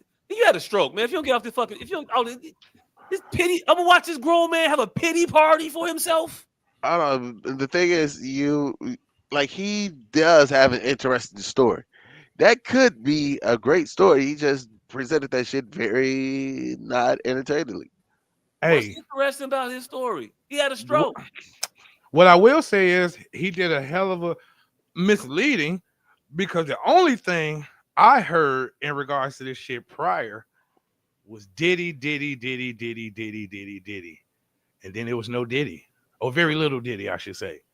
Like the way it was led up, the way, There was a Diddy mentioned. it was Diddy mentioned, but the way it was led up, you thought it was gonna be a Diddy segment. Cause the one motherfucking commercial I saw, Diddy did that shit, yo. Or Diddy sent me a drink or some shit he said. But you thought they did good with using current events and current topics to get it watched.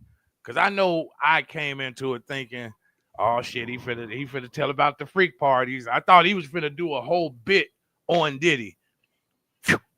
Thought he's gonna do a whole bit on Cat. Like he did good with towing the line and giving us just enough of the topics we've been asking him about without actually. He Don King'd it. He only in America. He put on really, really good fights. Fuck you talking about? I'm talking about when he talks. Talking Don King when he talks. His ability to sell dreams. His ability to flim flam while using flim flam if you giving me a quality product. Nigga, I'm not finna argue Don King. You brought him up. I'm not trying to argue Don King. You literally are. You're trying to say that Don King flim flams, and I'm saying in his speeches, in his talk. This is notorious. This is historical. It doesn't fit. Historical. It doesn't fit. Huh? It doesn't fit. Don King talk slick about some good shit. You saying that Jamie Foxx talk slick about some bad shit. He Don King'd it. He didn't Don King it. Don King talk slick about some good shit. Man, Don King had motherfuckers believe. It's too micro. Don King just will sell you $500 towels. That was the point of the comparison. That's it. Don King. That's all. He will talk and sell you $500 towels. That's the only comparison. Don King literally sat up there and had motherfuckers thinking that Peter McNeely was a serious threat to Mike Tyson. Was a He sold serious threat to Mike Tyson. He will sell you a bill of goods. And he's notorious at that. Everybody knows that. I'm not gonna argue fucking Don King speech patterns. What the flying fuck? Yes, he just sold a bill of goods. Jamie Foxx was able to sell a bill of goods, and I think he sold it. I want to know if that was his intent. Was the only in America? Did he touch me? I liken that Diddy video to Don King saying only in America. I don't know. That's my take on it. I mean, you could liken it to that. I don't know. He said Diddy name. He talked about Diddy 3-4. He mentioned him 3-4 times in that motherfucker. He said I was going through the tunnel and it was hot, and I saw Diddy. He was like, "Come over here." You got to tell Diddy no. He said that. Then he said he had another one at the end about Diddy. It was again. The jokes weren't even fucking funny about that. It was nothing. Was none of that. I don't know what we're talking about at this point. It wasn't funny. It wasn't funny and it wasn't entertaining. And y'all trying to twist yourselves into being some connoisseur of fine entertainment to say, well, when I wrapped my mind around what it was supposed to be, I was actually pretty satisfied with what I consumed. No, you wasn't. That shit was boring as fucking hell. There's a motherfucker crying every 5 minutes about some shit, breaking down about a thing that people go through all the fucking time. No, people don't have 44. strokes I all don't the need to hear poop time. jokes all the time anymore. I don't want to hear poop jokes neither. My grandmama had 3 strokes and 7 heart attacks, nigga. So I'm able to expound on my palate. You never have to get up there and cry in front of everybody and say I had a heart attack and it was a. She had the motherfuckers and she took them shits like a champ and moved the fuck on. Shit. Hey, here's what it is. I'm supposed to sit here. You good now, nigga. At this big old age, I'm able to expand my horizons. I watch Denzel Washington and Jeffrey Wright because I like more in some intense dialogue sometimes. Sometimes, Jake, I got the bitch, Jake. But sometimes I want to hear a motherfucker expound and expand my vocabulary. Jamie Foxx took an attempt at doing a wider ranged show than what we expected. And in my opinion, it wasn't as polished as Dean Martin and them, but he executed it well. I don't think it's avant-garde to say that he did a variety act. He brought his daughter out to play the guitar. Like, people are trying to pigeonhole it to some shit that he didn't say just because of who he is and judging it from a lens that he didn't create it from. He had his daughter playing guitar, so clearly it wasn't a comedy special. I don't have a problem with that. I don't have a problem with a girl playing the guitar. Make it entertaining. It was funny when it needed to be funny. It was entertaining when it needed to be entertaining. What was funny about it to you? What was funny about it to you? The Cat Williams voice was hilarious. Hilarious. So it was sentimental when it needed to be sentimental. It was poignant when it needed to be poignant. It was funny when it needed to be poignant.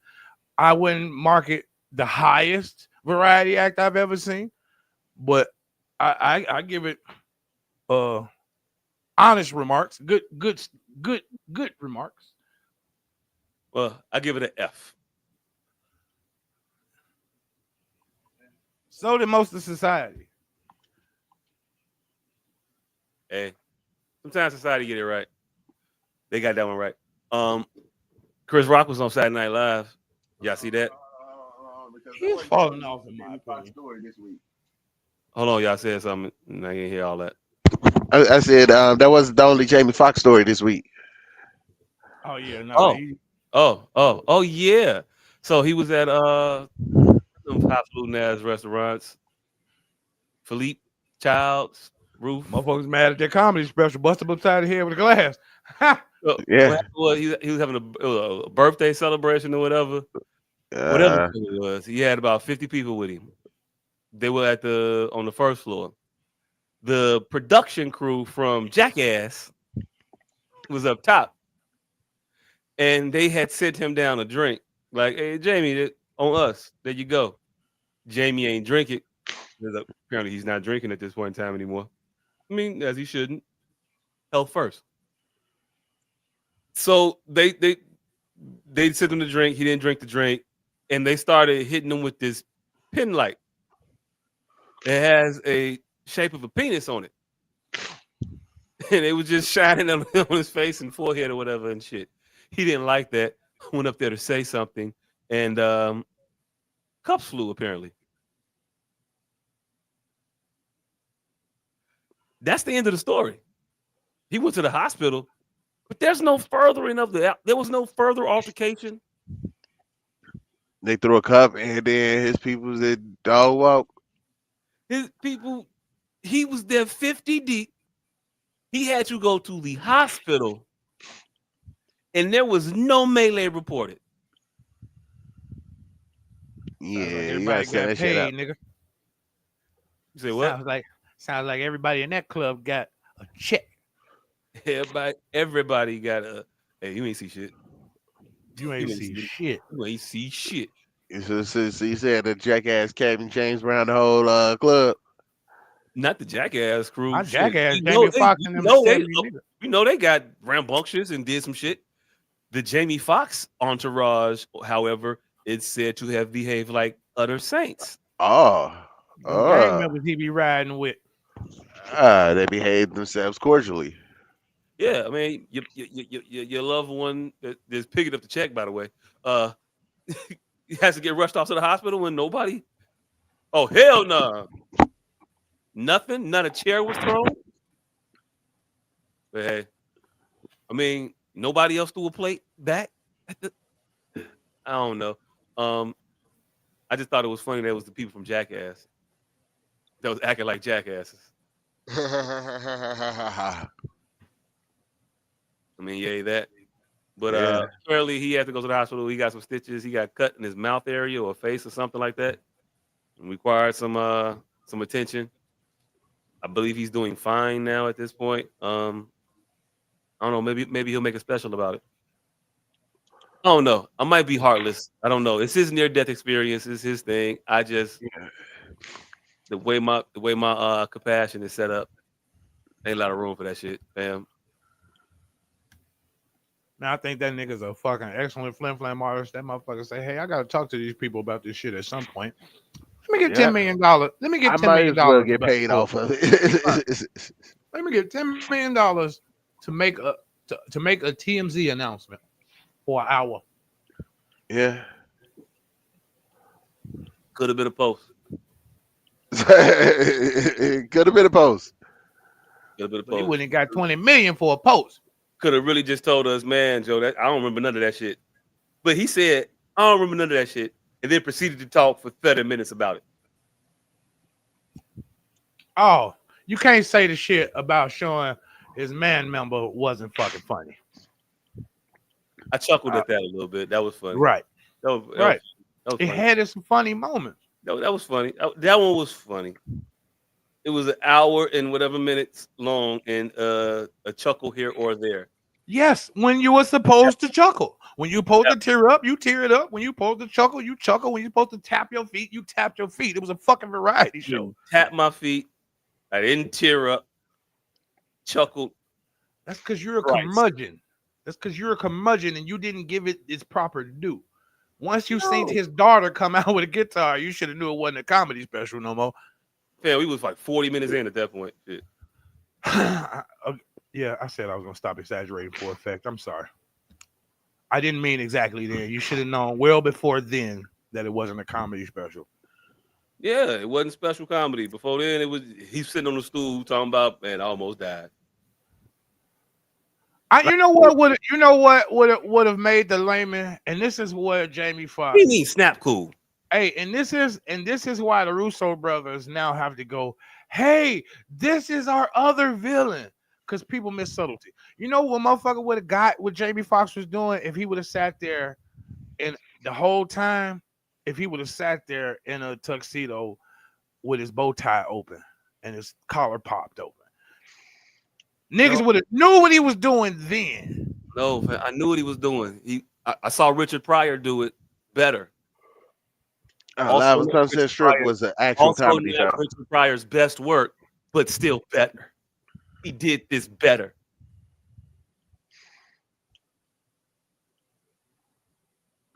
I mean, look who you comparing them to. That's a win in my book. You comparing them to an all-time great. He's supposed to be an all-time great. I'm supposed to only compare him to the all-time greats. I had him up there. That's I a might great. need security, the That, foxhole shit. I had that- him up there. He only supposed to be compared in that rarefied air. well, that's a great. I mean, there's a lot of levels between Richard Pryor and Rarefied Air, but yeah, that's shoot for the stars, shoot for the moon. You land amongst the stars.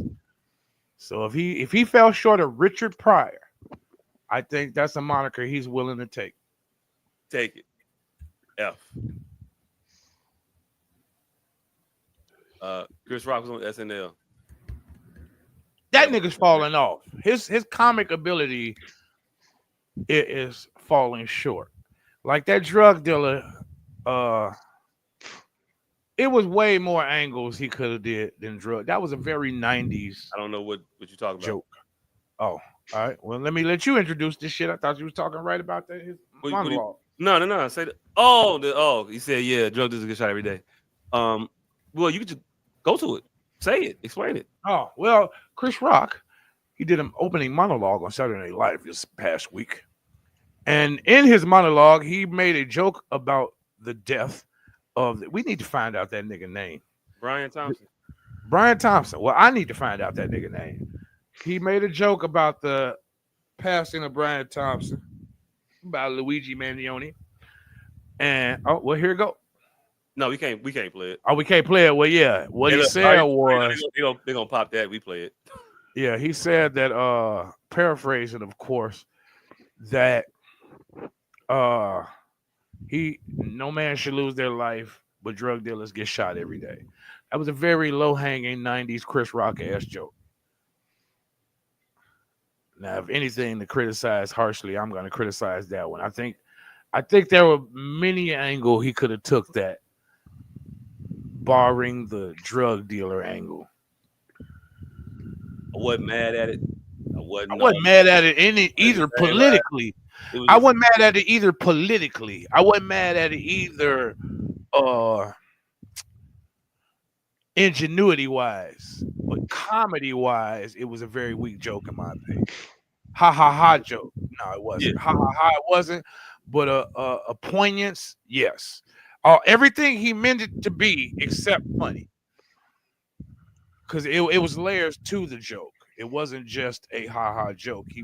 It was political commentary. I agree with all the angles of it, except it's fun. He would also make it funny back in the day. He would. Do you? I would say this because I don't have much to say about his whole performance on SNL. It was one skit, or maybe two that I thought was all right. The Christmas party one was decent. Everything else. But I want to say this.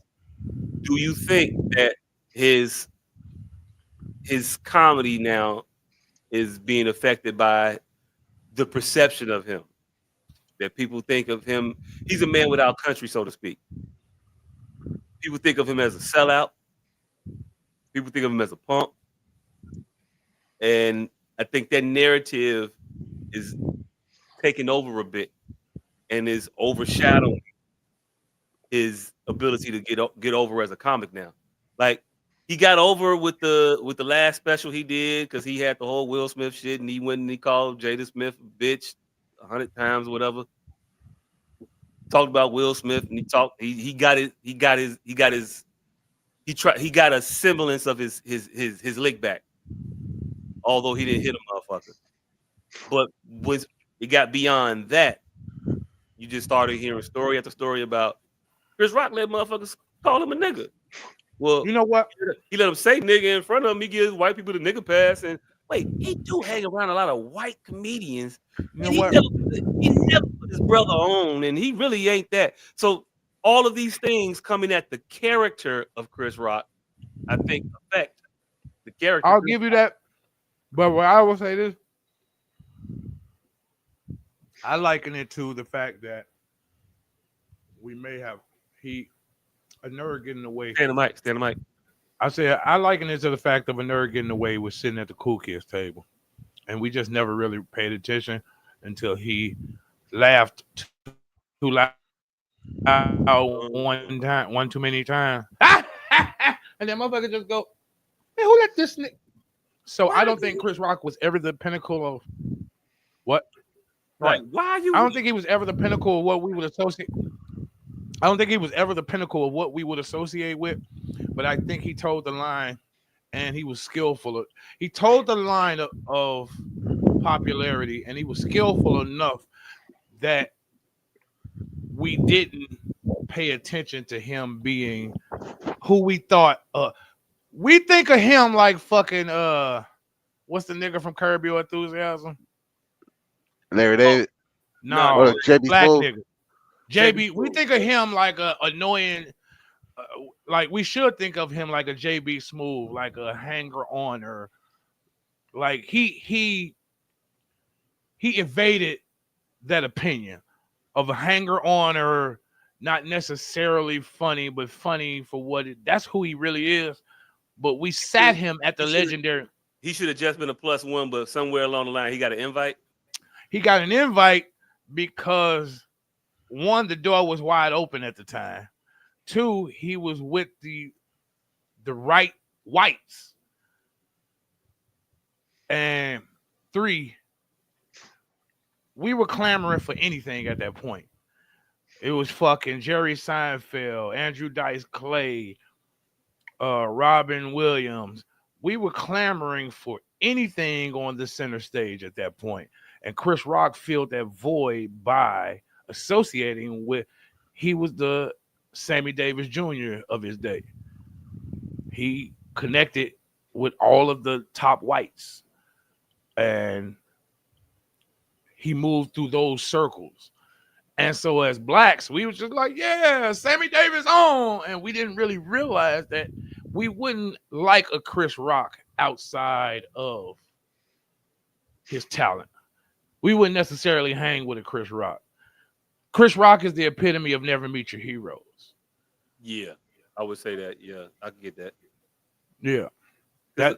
We were never cognizant of it because we didn't need him for that. All of his movies and whatnot was for us. The CB4 was a black movie. Pootie's Hang, black movie. I don't know, Head of State. Shit. Then he's in New Jack City. He's in the area of all of the black shit. Right. He's there. But he wasn't Martin. Even though he was around and he was in that realm. Chris Rock was Fox. He built his back on the blacks and then immediately went white. Like as soon as he got his foundation together, he all just like Tubi. Nobody understands that Fox owned Tubi. Tubi right now is very, very Negro centric. In 5 years, watch what Tubi be once they got the Netflix audience. It's the WB, but now it's the CW. Now it's the CW. It won't even be called Tubi at that point. It'll be called something else. It's gonna be called something else. It's gonna be built. Chris Rock built off the backs of blacks. But you know, if you do even the modicum of digging, you'll see that he really not like us. Kendrick Lamar. Hey. Like a motherfucker. Hey, Kendrick might have been talking about Chris Rock. We're gonna eventually have to have a us conversation because what is us? Is Jay-Z us? Is Dame us? Is Chris Rock us? Who is us? Is even Kendrick us? I think it's gonna be hard trying to say is they we don't know them. We only know of Kendrick Lamar. Let's start with Kendrick. The nigga who made the song. Is Kendrick Lamar us? Yeah, for now, yeah, he us until we find out some other shit. Right now, I've never identified with anything Kendrick Lamar. Like Kendrick Lamar, I would consider one of them hanger-oners too. Like he's a Pee-wee from Full Force. Hey, assistant pimp. Like you came with this nigga, and this nigga, he has free reign, so it kind of looked like you got free reign, but you don't. You with this nigga. Be cognizant that you with this nigga. Chris Rock just never had a fucking escort. I don't know if Drake. I mean, if Kendrick really ever. I Had mean, Kendrick, yeah. I don't know if Kendrick had an escort though either. That's what I'm saying. That's what I was talking about, Kendrick. But Yeah. Chris Rock came out. I mean, Kendrick. Yeah, I know what you're talking He about. doesn't have an escort. Like I said, he's just I thought when Dre had qualified. no, because Drake caught him at the height of his underground height. Like these motherfuckers don't be nobodies when they get introduced to us. They already be somebodies in their sphere. Women, Weed, and Weather, when he was on that Compton shit with Dre, that was after. Yeah. That was at the Section 80. Yeah, that was after Good Kid, Mad City. Wasn't it? That was after that. That was after Swimming Pools and all of that. That was on that album. That was on Good Kid, Mad City. What? The shit with Drake, Women, Weed, and Weather. That was on Good Kid, Mad City? I thought that was on a Dre album. Nah, that was the bonus track off Good Kid, Mad City. Oh shit. Okay. But that whole House of Blues thing of them crowning him the next king of the West, yeah, that was definitely after he was already on and popular and was able to book the House of Blues. That was around the Control verse, Kendrick. Nah, that was way Control was way after. Control was way after. I thought it was around that same time period. Nah, Control was like after his second or third album. Good Kid, Mad City was the debut. Around with the House of Blues, that was after his second. I was after his second or third. No, that was before. That was before Good Kid, Mad City. Okay. Hey, so apparently there was a Too Short MC Hammer shit. What if Drake ended up being MC Hammer? Ooh. I didn't know like that was everybody just thinking that MC nigga Hammer soft, and he really got some beef. real street ties somewhere. I mean, yeah. Anybody? Hey man, I'm deep in this Too Short MC Hammer beef. I had zero idea it was like that. Hell, I didn't know that they had beef because niggas shouldn't fuck with Hammer. I mean, but Too Short, they turns out they were from the same hood, so they had they had real beef. Like they came up together. Too Short came out and was on the rise before Hammer. Like in their little local sphere, Too Short was already him before Hammer was anybody. And what he said was Hammer used to come around with 4 bodyguards. Like nobody knew who the fuck he was. Like Hammer would just come around like he was on already, and that's what propelled him. Who's that? Right, nigga? and that's what propelled him to be on.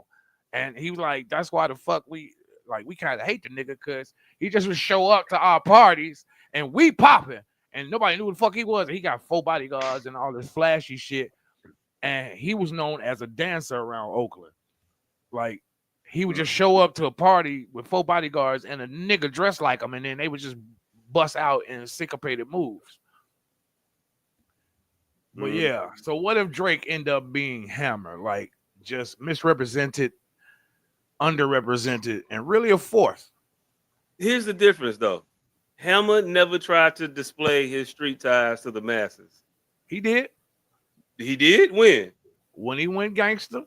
He did. That was after. I'm talking about when Hammer to establish himself. When Hammer was trying to come up and be Hammer, MC Hammer, he wasn't the street dude, even though he was the street dude. He didn't. Drake didn't pull that shit till after he was on too. Drake was singing until he was on. Drake was singing till he was on. Drake didn't start pulling that street shit until he was well in Drake. Yeah, I can agree with Hammer that. didn't start that shit until later, and it seemed like Hammer did that shit because it was cool to do it. I mean, that's just our perception. It could have been. If that was just our perception on the outside looking in, it could have been because he was getting fun of. When MC Hammer started pumps in the bump and fucking with Death Row, we was like, where did all this shit come from? Right. That was our perception. He was already cold at that time. We wasn't doing too legit to quit no more. No, that's what I'm saying. But that was our perception that he was just doing it to be counterculture. We don't know what he was doing. This shit. Perception was he was doing it to be hot because that gangster rap shit was hot at that point, and it looked like he was just trying to utilize a gimmick, as opposed to us now knowing that that nigga really was gangster and he wasn't trying to be a gimmick.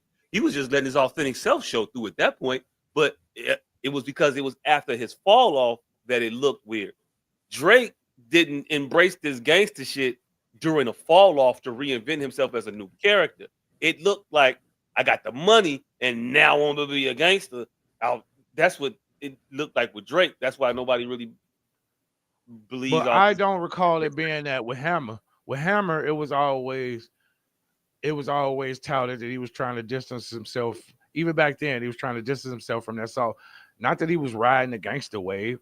They said he was trying to distance himself from that soft ass persona, because he did that shit many a time. Because it wasn't no church wave when he tried to distance himself from the gangster persona.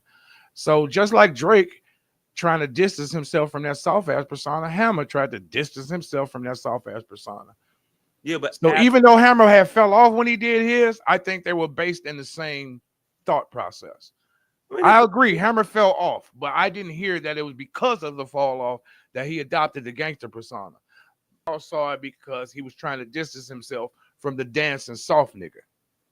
Hey, look, he was dancing. He was dancing when he was trying to be hard, which was weird because he was wearing a Speedo. He was popping. Yeah, he was wearing a fucking Speedo. That is a weird way to announce that you're a gangster. Yeah. I don't know. Chris Rock, Drake, MC Hammer, walking to a bar. Nah.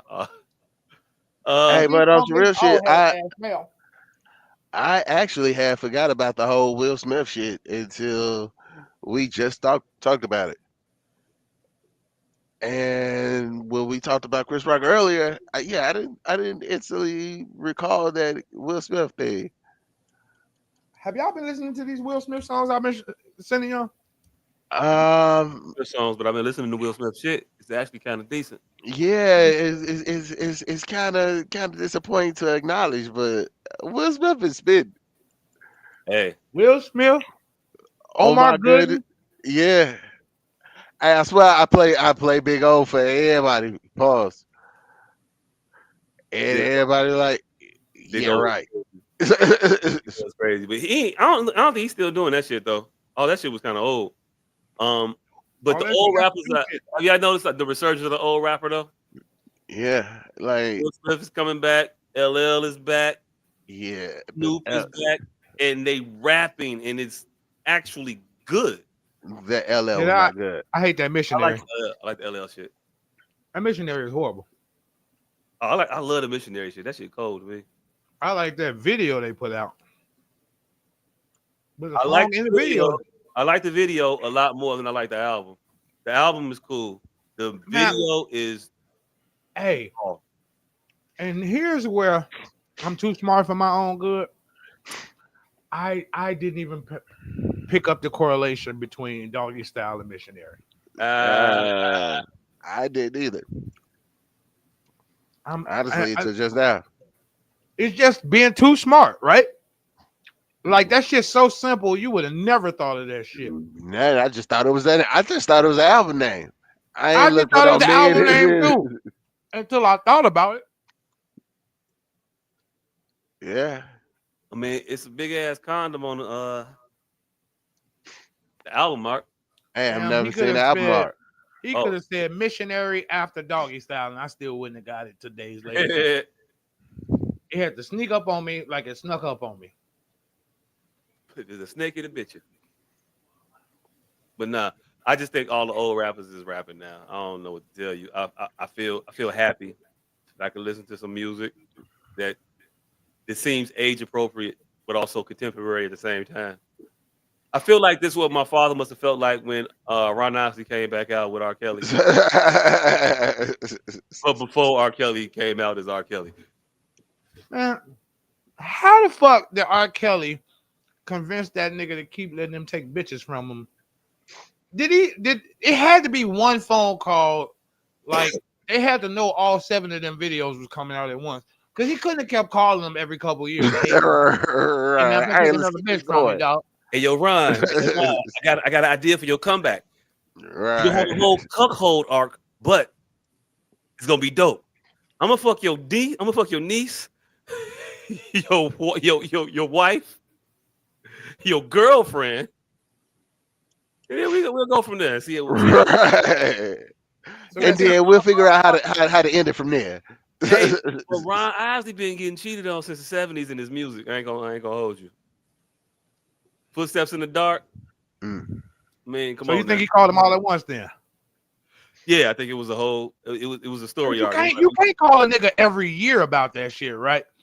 No, I mean if you do it one at a time, I'm more likely to catch on and get mad. Yeah, I'm gonna get mad because you think I'm a bitch. Being the motherfucking punk in the video now. Yeah, you ain't gonna keep making me the bitch ass nigga. I don't know how I'm gonna feel about it if you tell me I'm the bitch ass nigga up front 3 times. Hey, look, you probably gonna be mad at first, but you know the explanation gotta come. But one at a time, it's never gonna work. By the second, you'll be like, wait a minute, hold on, we ain't doing this again. Let me take your bitch. Hey, the nigga could actually make a fucking Trapped in the Closet about that shit. Yeah.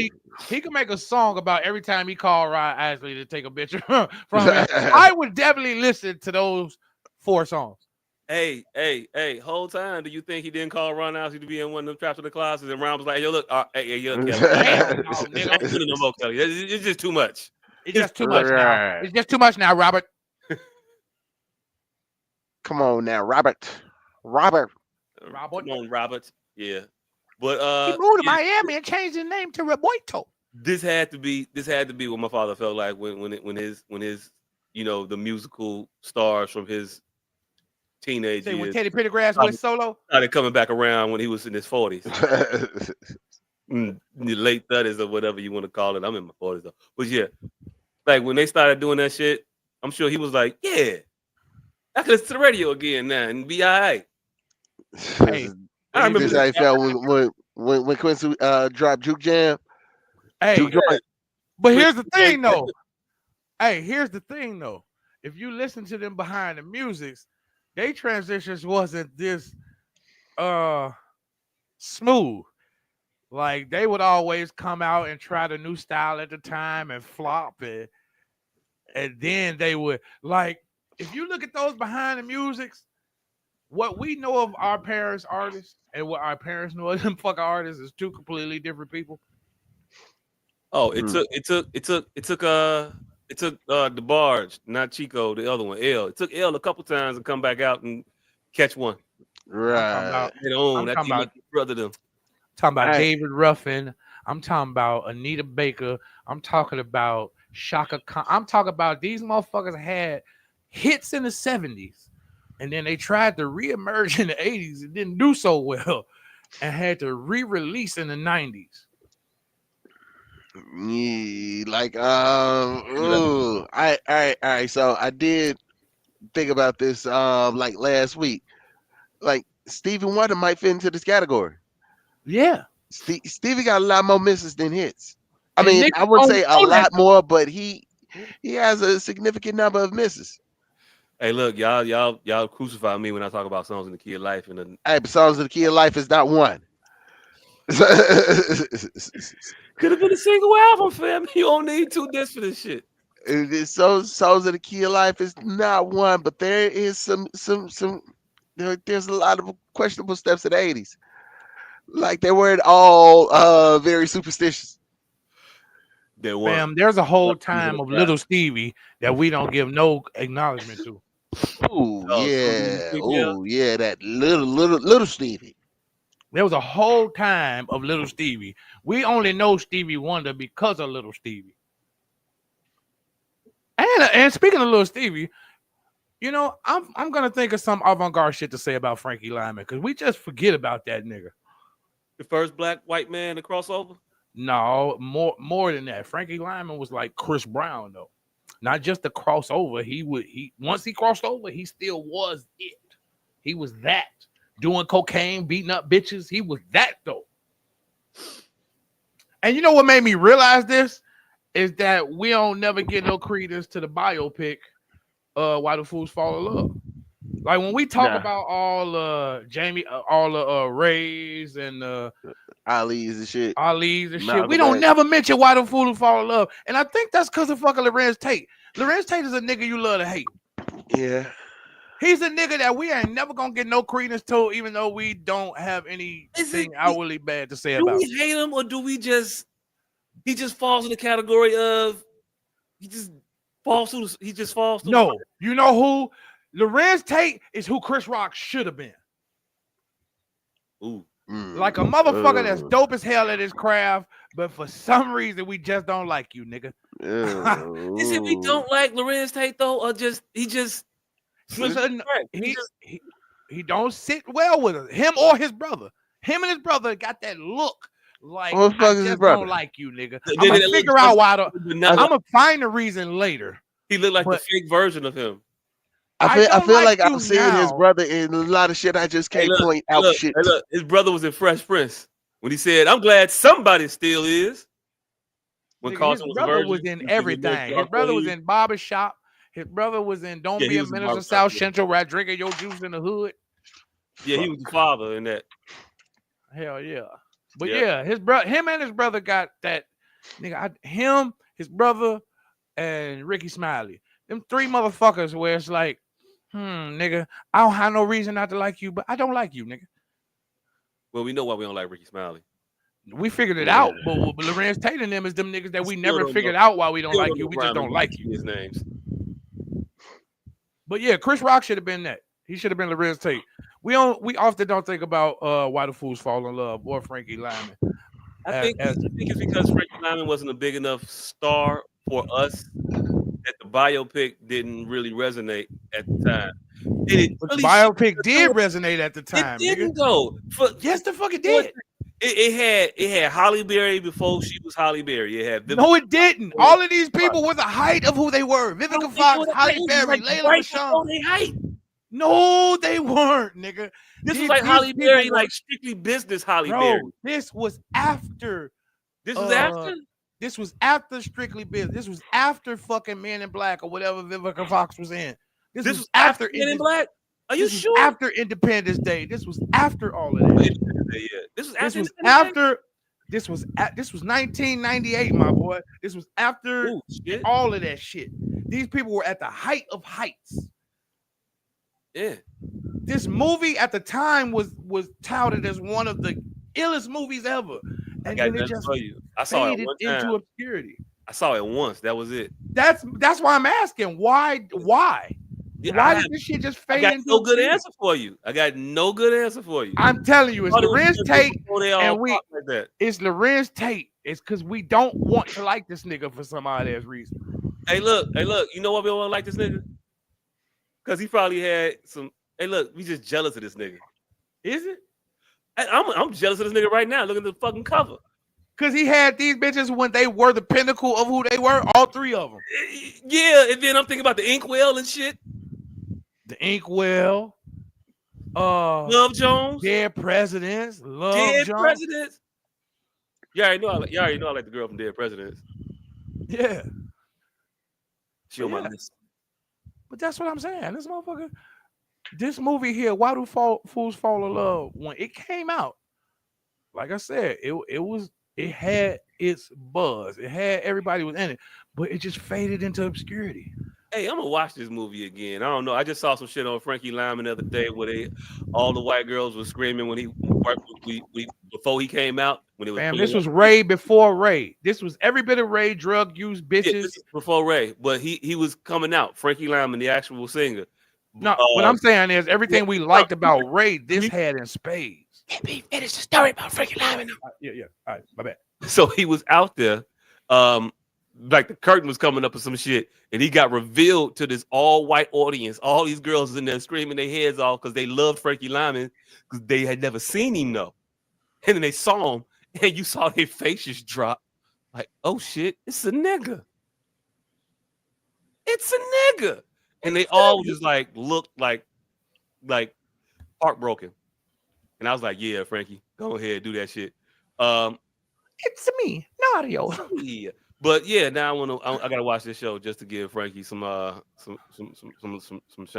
I saw the Temptations movie 5, 6, 7, 8 times. Temptations definitely gets constant Nigga, play. nigga. So I don't know why this Hell, one. even the fake Five Heartbeats. Oh yeah, definitely the five heartbeats. Nigga, Jackson's American Dream. Yeah. What's love got to do with it? What love got to do with Mhm. it? I don't Like, give Cadillac Records the same Hey, look, Cadillac as Records than sounds this. like a black movie. Huh? Cadillac Records don't feel like a black movie. It don't. It don't feel like a black biopic at all. Right. And I don't know if it's Beyonce, because the first Dream Girls did kind of feel like a biopic. No, it's because Etta James was fucking all these white men, and well, that white man, and it was just too much white man fucking going on for it to be a black film. And then they're gonna have Beyonce knowing damn well Etta James look like Miss Pat. That was the worst shit about it. Like, you gonna have Beyonce play Etta James, nigga. Knowing good and goddamn well Etta James look like Miss Laura off Comic View. Yeah, should have got Miss Laura. Y'all should have got Miss Laura or Take Me to the King, Tamela Man. Tamela Man looks much more like Etta James than fucking Beyonce.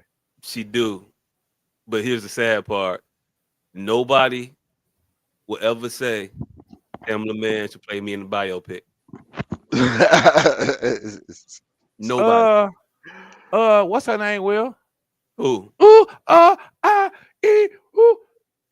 Damn, Martha Wash.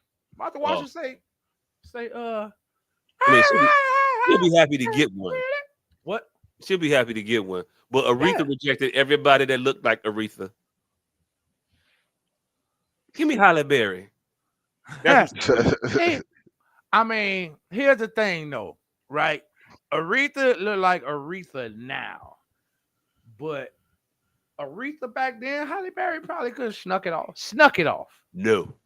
I ain't talking about in the face. Everything else but the face. I saw Aretha back then with them motherfucking grandfather clock pendulum titties on Soul Train, swinging to and fro with the fishnet shit on. Them motherfuckers was out there hanging.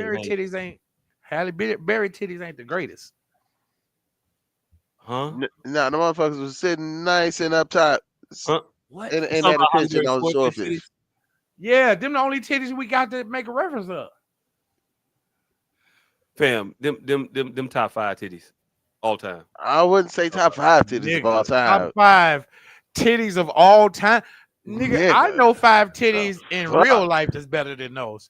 First of all, we're not talking about real life. We're talking about all right, you just talking about top 5. Breasts. Hey, hold on. Wait. This, and I am the only motherfucker for some reason that has been making mention of this shit. But can we give a round of applause to one special pair of titties that night, the Jake Paul, Mike Tyson fight? Everybody know the pair of titties I'm talking about too. Because there was 2 pair of titties up, and one of the pair of titties just outshined. Like, the sister represented. I don't think ever in that case of Ring Girls has a black woman won a titty off. I know you talking about. I can't remember her name right now. She on Instagram like a motherfucker. She put them shits out there a lot. But yeah, she did win the titty off that night. But I'm talking. They got to be popular titties. Oh, right. Yeah. But those were definitely top 20 titties. Halle Berry, Jamie Lee Curtis, Helen Mirren. I know it's a lot of white. Helen Mirren, nigga. This nigga, like, hey, I ain't never heard of a nigga having a preference of titty sound that looked like turkey burger sliding off a farmer grill.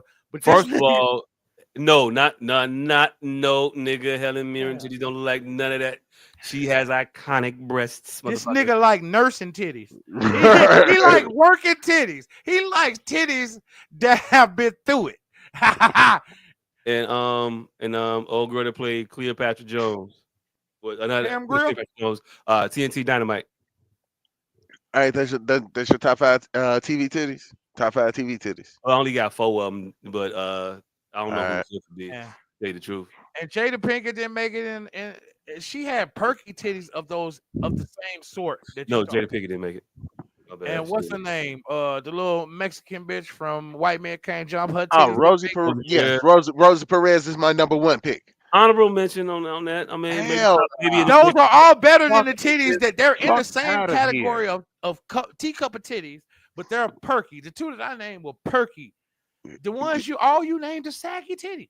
Like not, Rosie Perez not is definitely number one. a saggy one in the bunch. Watch Trading Places I again. have I seen all of the these other movies. mirrors in and watch Swordfish again. Not a saggy motherfucker. Fam, I don't know what the you're talking only reason you don't know that they saggy is because they're so little that they sag right into place.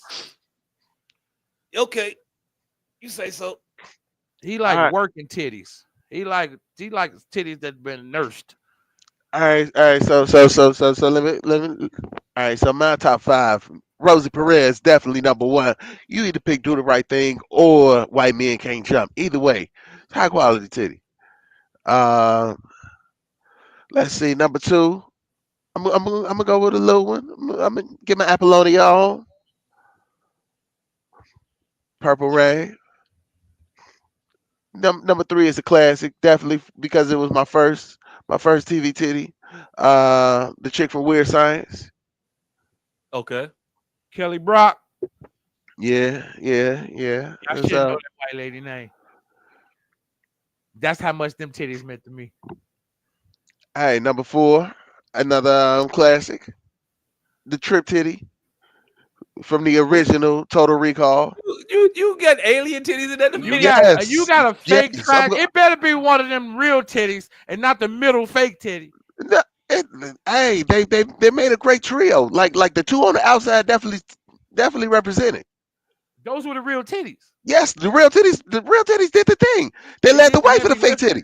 Fat- You how can't many you can't titties- you can't you how can't many have a great real titty in the bunch? like you can't have a Like real good trio. you can't have a good you can't have a good fake titty and two bad titties. No. I think all three was fake.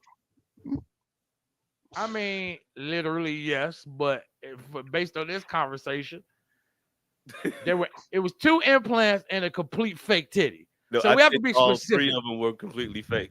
Is what I'm saying. Oh, you think all three of them were completely Yeah. fake? You think it's three prosthetic titties? Yep. No, nigga, this was like late 80s, nigga. They wasn't that good. They I just mean, they taped might on the have middle they might have titty. just slapped the motherfucking guns. Yeah, on that's those exactly nipple what they shit did, nigga. across the day. Slap It- the it fake was- titty between them two real Yeah. titties, nigga. They Yeah, it went was and got a paper bitch. mache titty. They went, hold on. And let me tell you how far practical effects went. They went and found a titty. They went and found a bitch with the most space between her titties. With the most natural space between them. Hey, never in the history of casting calls have it said, hey, do your breasts not touch? This may be the job for you. We need some spaced out titties for some space titties. We need some spaced out titties to make some space titties. All right, and you out your goddamn mind if you think they just went and got the first pair of spaced out titties they saw. No, they went and got some good ones. Yeah. They did the 'Cause research. You know who's showing up? You know who's showing up to show her titties? The spaced out bitch who got laughed at for her titties all before. Yeah, That's all. All That's of all them. she wanted was a time to show her titties, for her titties to shine. she wanted her titties to be validated. All women want their titties to be appreciated, mind you, Yeah, like by the general populace. If women could whip their titties out to random strangers and not get any social ire from it, all women would whip their titties out. We could make that a thing by not commenting on yeah, it. but like not looking down on it. Like If we just nonchalantly, oh yes, and nod the titties and keep moving, yeah, they'll start pulling their titties out. Trust me. yeah, it's a cool. I fucks with Everybody them titties. wanna be and then acknowledged. go about your business. Like appreciate it, move on. Yeah, but no, them titties, yeah, horrible titties. Y'all miss some of the greatest titties. All right, well, what titties you rocking with? What titties am I going with? Damn, I had a bunch of great titties, but they wasn't titties on camera. But We at just the want- Avenger bitch titties, Kat Denning titties, Scarlett, Nah, who? Scarlett Johansson? Kat Denning. You ain't never seen them motherfuckers. Yes, you have. In what? Kat Dennings' titties is out there. They're not on They're not. TV, but they're not on TV. But Kat Dennings' titties have hit the net. I ain't never seen them. Yeah. Pamela Anderson. Oh hell no. Yes, definitely. Those were the pre-made titties that every titty since have been modeled after. You know why I don't like her titties? Because they're man-made. No, because her nipple and her titty the same color. That did yeah. bother me for a time until I seen a lot Yeah. of those. You know what also bothers me? Orange booty holes. Redhead bitches have orange booty holes. I don't be back there looking. Yeah, I ain't never had no redhead, so Redhead bitches have orange booty holes. I'm trying to tell you, and that's gonna it bothers the fuck out of me.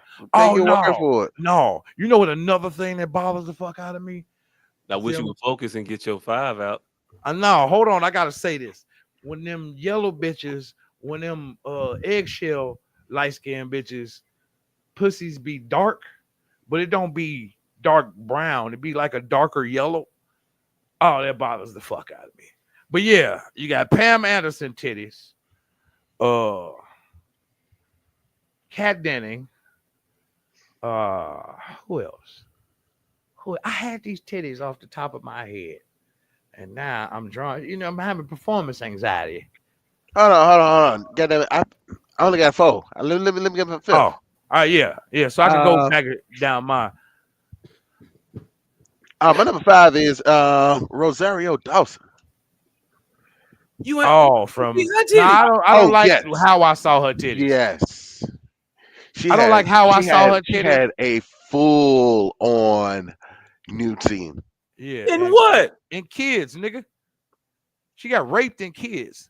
I didn't watch Kids, but okay. Yeah. I don't think it was Kids that I seen it in. It was some gif of her just walking. From Kids, nigga. She got raped in Kids.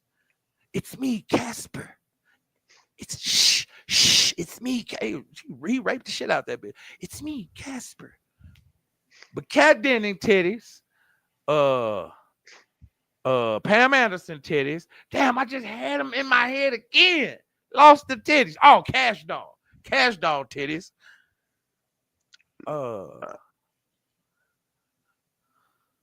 Who else titties? Who titties?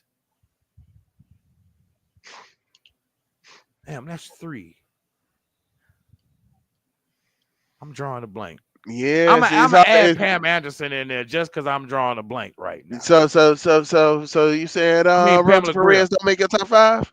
Man, hell no, them little ass titties don't make my motherfucker. They were just nice because of who she was, but we're talking about the titty, not the Thank God for the left titty. Thank God for the right titty. I mean, nah, that was more of a celebrity type of thing. Oh, Emmanuel. Does she count as a celebrity? Because we don't know who that bitch really was. No. She don't. All right. Like 4 different versions of her. I'm talking about, you know which one I'm talking about, nigga. That tall, Asian, dark skin. Woo! Okay, so adult Rosario Dawson is nude in some shit called Trans. And full frontal nude. Oh yeah, she's out there. The whole shebang. Yes, that is the gif that I saw. Oh, whoo! Sofia Vergara. I ain't never seen them neither. I ain't never seen them. Man, she was butt naked and Kiss Bang Bang. Oh no, I wasn't Kiss Bang Bang. It was the one before. No, it was Kiss Bang Bang. Was it Kiss Bang Bang? Is that the one where Val Kilmer was playing the gay dude? Yeah. Yeah, Kiss Bang Bang. I do not remember that. And that's my shit. Yeah. Or it might have been The Big Lebowski. She was uncredited and butt naked in one of the movies. Now that I'm thinking about it, was The Big Lebowski. Hey, Rosario been out here a couple times. The shit called Alexander. Yes, we know, nigga. You the only one that ain't seen Rosario Dawson butt naked.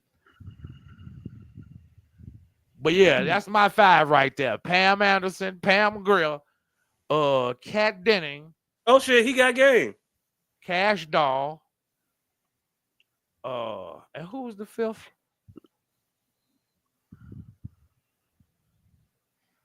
Damn, Cash Doll, the two Pams, Kat Denny. Oh, and Sofia Vergara. That's my five. Now I want y'all to Google all of those titties, especially Cash Doll, and Kat Dennis. I don't usually like Kat Dennings style titties, but it was because it was Kat Dennings. Kat Dennings got some very white woman titties. She got that white woman sit on your belly titties. I ain't even a titty man. I'm an ass man. But yeah, she got that white woman sit on the top of your belly titties. Kat Dennings naked is disturbing.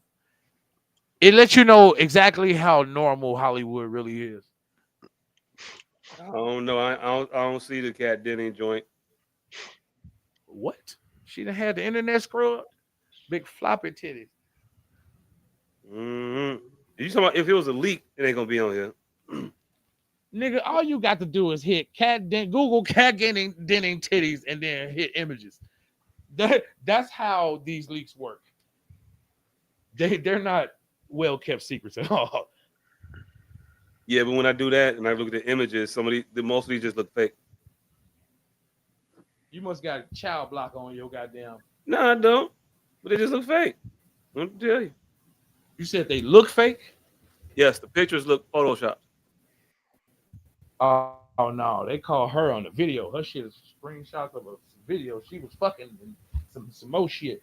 It was around that time where they called everybody. The bitch from what's her name? The damn, the Hunger Games. God damn it! What did they call? Did they? Yeah, Was you it the talking about, fappening? talking about the leaks. I was talking about A to Z nude. It just it's a pervert site, I guess, because it just has it has anybody you want to list all their movies where they were nude. Dr. Skin. It just say AZ. Dr. Skimp. So you mean to tell me what's the fuck? What's that From nigga name? Knocked Up. They finally did it. I guess so. This fucking Seth Rogen and Knocked Up. Hey, look, it might be him that owned the site.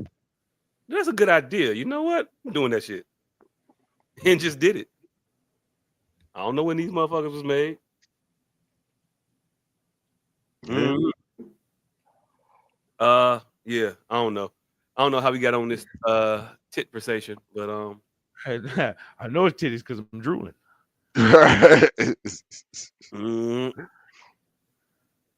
notice Grace Jones was not on the list.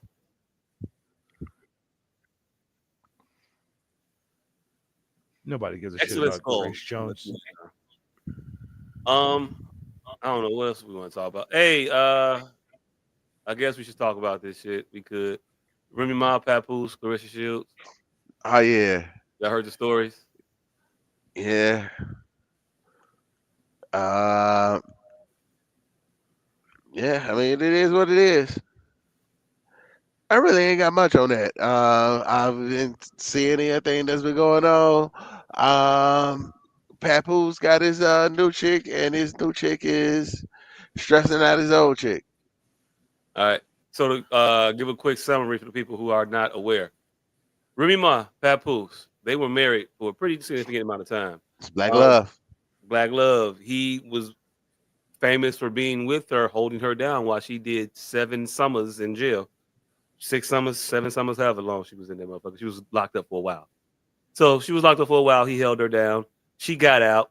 A couple of years ago, about 2 years ago or so, it was rumored that she was having an affair with a battle rapper. And then it was kind of confirmed by said battle rapper and other battle rappers throughout the league, and also pictures of these motherfuckers at Red Lobsters and shit. But they was together, and she was cheating on. He was cheating on. She was cheating on Papoose with this motherfucker named Easy the Block Captain. Papoose ended up confronting the dude, knocked the dude out at a battle rap event one day. All the battle rap saw it and then talked about it after that fact. Then she came out again about a couple months ago with another battle rapper named Bad News, wearing matching watches and shit, talking about look at our rollies in the sky, whatever. Fast forward to about a week ago, Week ago. Well, actually, rewind to about a few months ago. It was rumored that Months Papoose was ago. now dating a female boxer. No one knew who it was. I saw the picture and the chain, and I said, "Who is this girl that he got wearing Clarissa Shields' chain?" But oh well, I don't know who Nigga, she is, but she kind of cute. fam, this is the So craziest shit is. At the time, Clarissa Shields. And I seen that picture and had no idea who Clarissa Shields was. I knew who Clarissa Shields was. Saw the picture, did not know that was Clarissa Shields. That's what I mean when I said what I just said. I was very familiar with her boxing career, her look, everything. And then when they showed the picture, I'm like, she looked just like Remy. Who the fuck is this bitch? Yeah. That was crazy because I had never seen her in makeup before. Wearing the Guolt chain.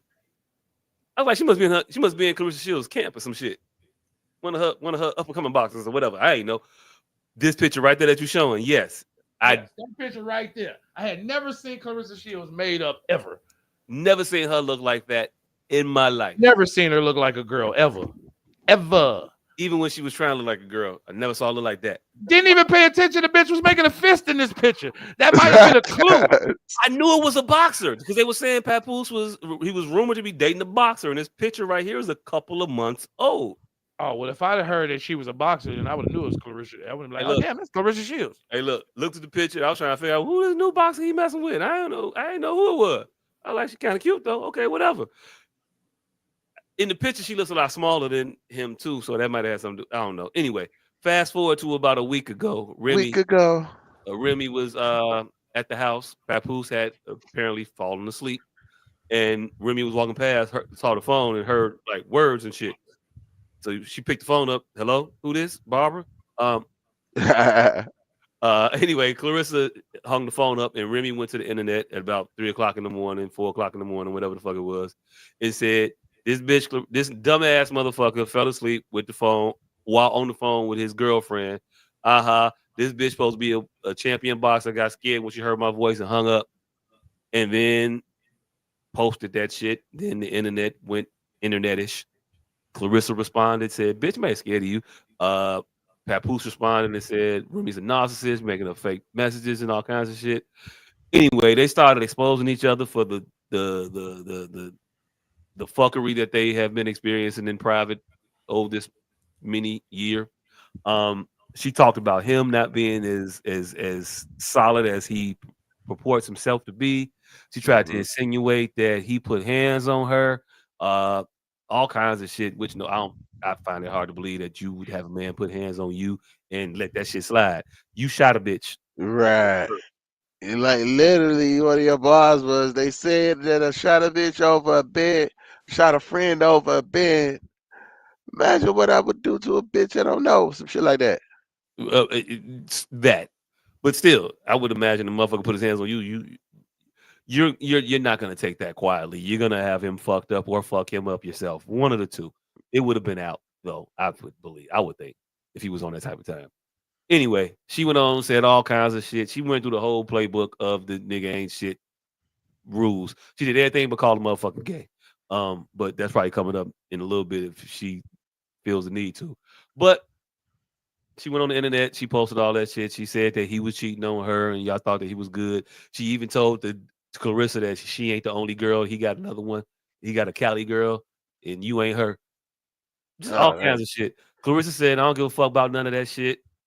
If he had other bitches while you talking to me, then That's a bar. talk about his other bitches."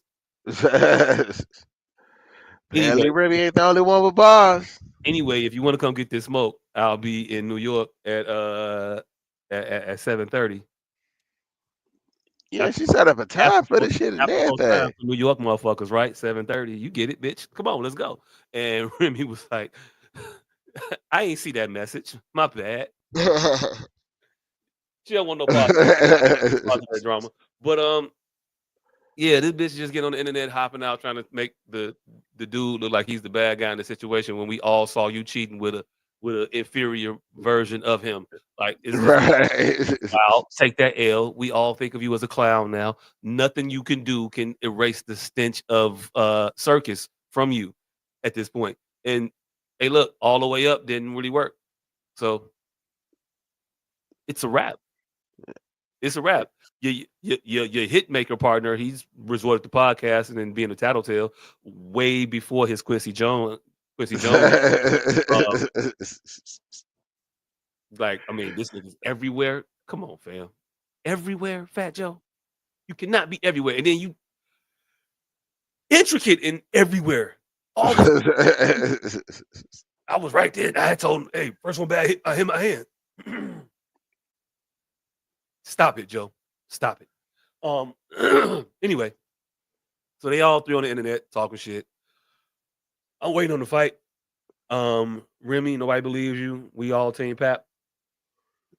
How y'all feel about the situation though? I said we all team Pap already. So Yeah. I'm always gonna support the black man that held the woman down and did what black man's supposed to do because black men don't cheat and he did not cheat. So yeah, I'm definitely aligned with Papoose. Remy, Remy out here flexing like she is the the scorned one, the victim. Like he cheated on her. when he He's not didn't, you definitely cheated on him. We saw it. We know the order of operations in this particular math problem, bitch. right, especially now. Easy that came out and said, "Yeah, that nigga called me." He called me cheating. He called me cheating with his John. I believe he called her a John. I don't know. But I'm hey, pretty look, sure he you plus did. other nigga equals fucked up situation. We all saw it. We all know it. Um, you can't Svengali mind trick us. You can't. We know what happened. Everybody know what happened. You are a whore and a clown. Ta-da! Trifecta. She said it's crazy they live in the same house though. It is crazy. Some motherfuckers just be stubborn. I don't know. I don't get it, but they both seem like some stubborn people also. Um, I'm not sleeping on the couch that long, man. I don't know what to tell you. I'm gonna go ahead. Yeah. Also, Ye- though, I do kind of get it. You're not gonna have no niggas around my kid. I get the kind of energy too. I kind of get that. Like, especially them clown ass motherfuckers you trying to fuck with. Like, nah. I already had to knock the one motherfucker out. Right now, This other nigga, like, never had these motherfuckers around my daughter. right. I already I already beat up the nigga with braces. That part. You a grown ass man with braces, by the way. Get the Invisaligns. Check it out. Right. You Look got the correct. metal joints. And you still out here chewing gum, eating peanuts and shit. Motherfucker. Nigga. You Uh, should say, "Fuck this whole process." fuck the process. Yeah, I'm not a fan of the motherfuckers. Along these same lines, because I want to get all this shit out at the same time because I don't want to talk about it too long. Cardi being Offset also in the news. It's in the vein of motherfuckers just telling me too much information about their relationship that I don't give a fuck about. But I know how it's gonna end. It's gonna be bad. I knew Cardi B and Offset was gonna be bad when they started. It was two ancient people getting together. It can't be a good situation. It just ain't gonna work. Um, but she releasing DMs that her ex or soon to be ex-husband is sending her. And it don't make you come off as nothing but a bird. Like, you do know it looked like clown shit. This nigga texted her and was like, "Hey yo, let me hit." And she was like, "I'm not letting you hit. You never getting this pussy again. I told you that." And he was like, "Hey yo, quit playing, bitch. You not gonna let me fuck for real? Come on now. I'm horny. I'm trying to fuck." These are his responses to her. Like, this is what he thinks of you. And this is what you want to show us to try to paint him as like thirsty or whatever. Let's look at it. This lets us see that he sees you as a cum bucket. And And that's it. and you good with that? You good with that? Are you all right with that? Because you want us to think of him as clown or thirsty, and all we thinking that this is how he treats the mother of his children. This how he talks to you. You been a cum rag for this motherfucker, and he still thinks you are. Whether you are or not, if you gonna be anybody's cum rag, you can't then try to clown on them. It don't work that way. You It can't don't work. blame him. It don't work that way. Also, I noticed that your ass is like 7 times bigger than what it was a few months ago. You look like you're going through something. Like you look like you're going through something. I don't know how to break up treating you, but like you have an issue. You was borderline wanting to get into politics and change around life, and was talking about butt shots and how the ones you got were fucked up and you shouldn't have got them and you regret it and all the other shit. And now you got an ass with 6,000 cc's of whatever the fuck.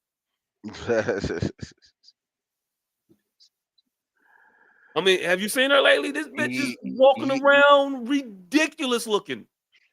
Yeah, I seen the videos from the birthday party.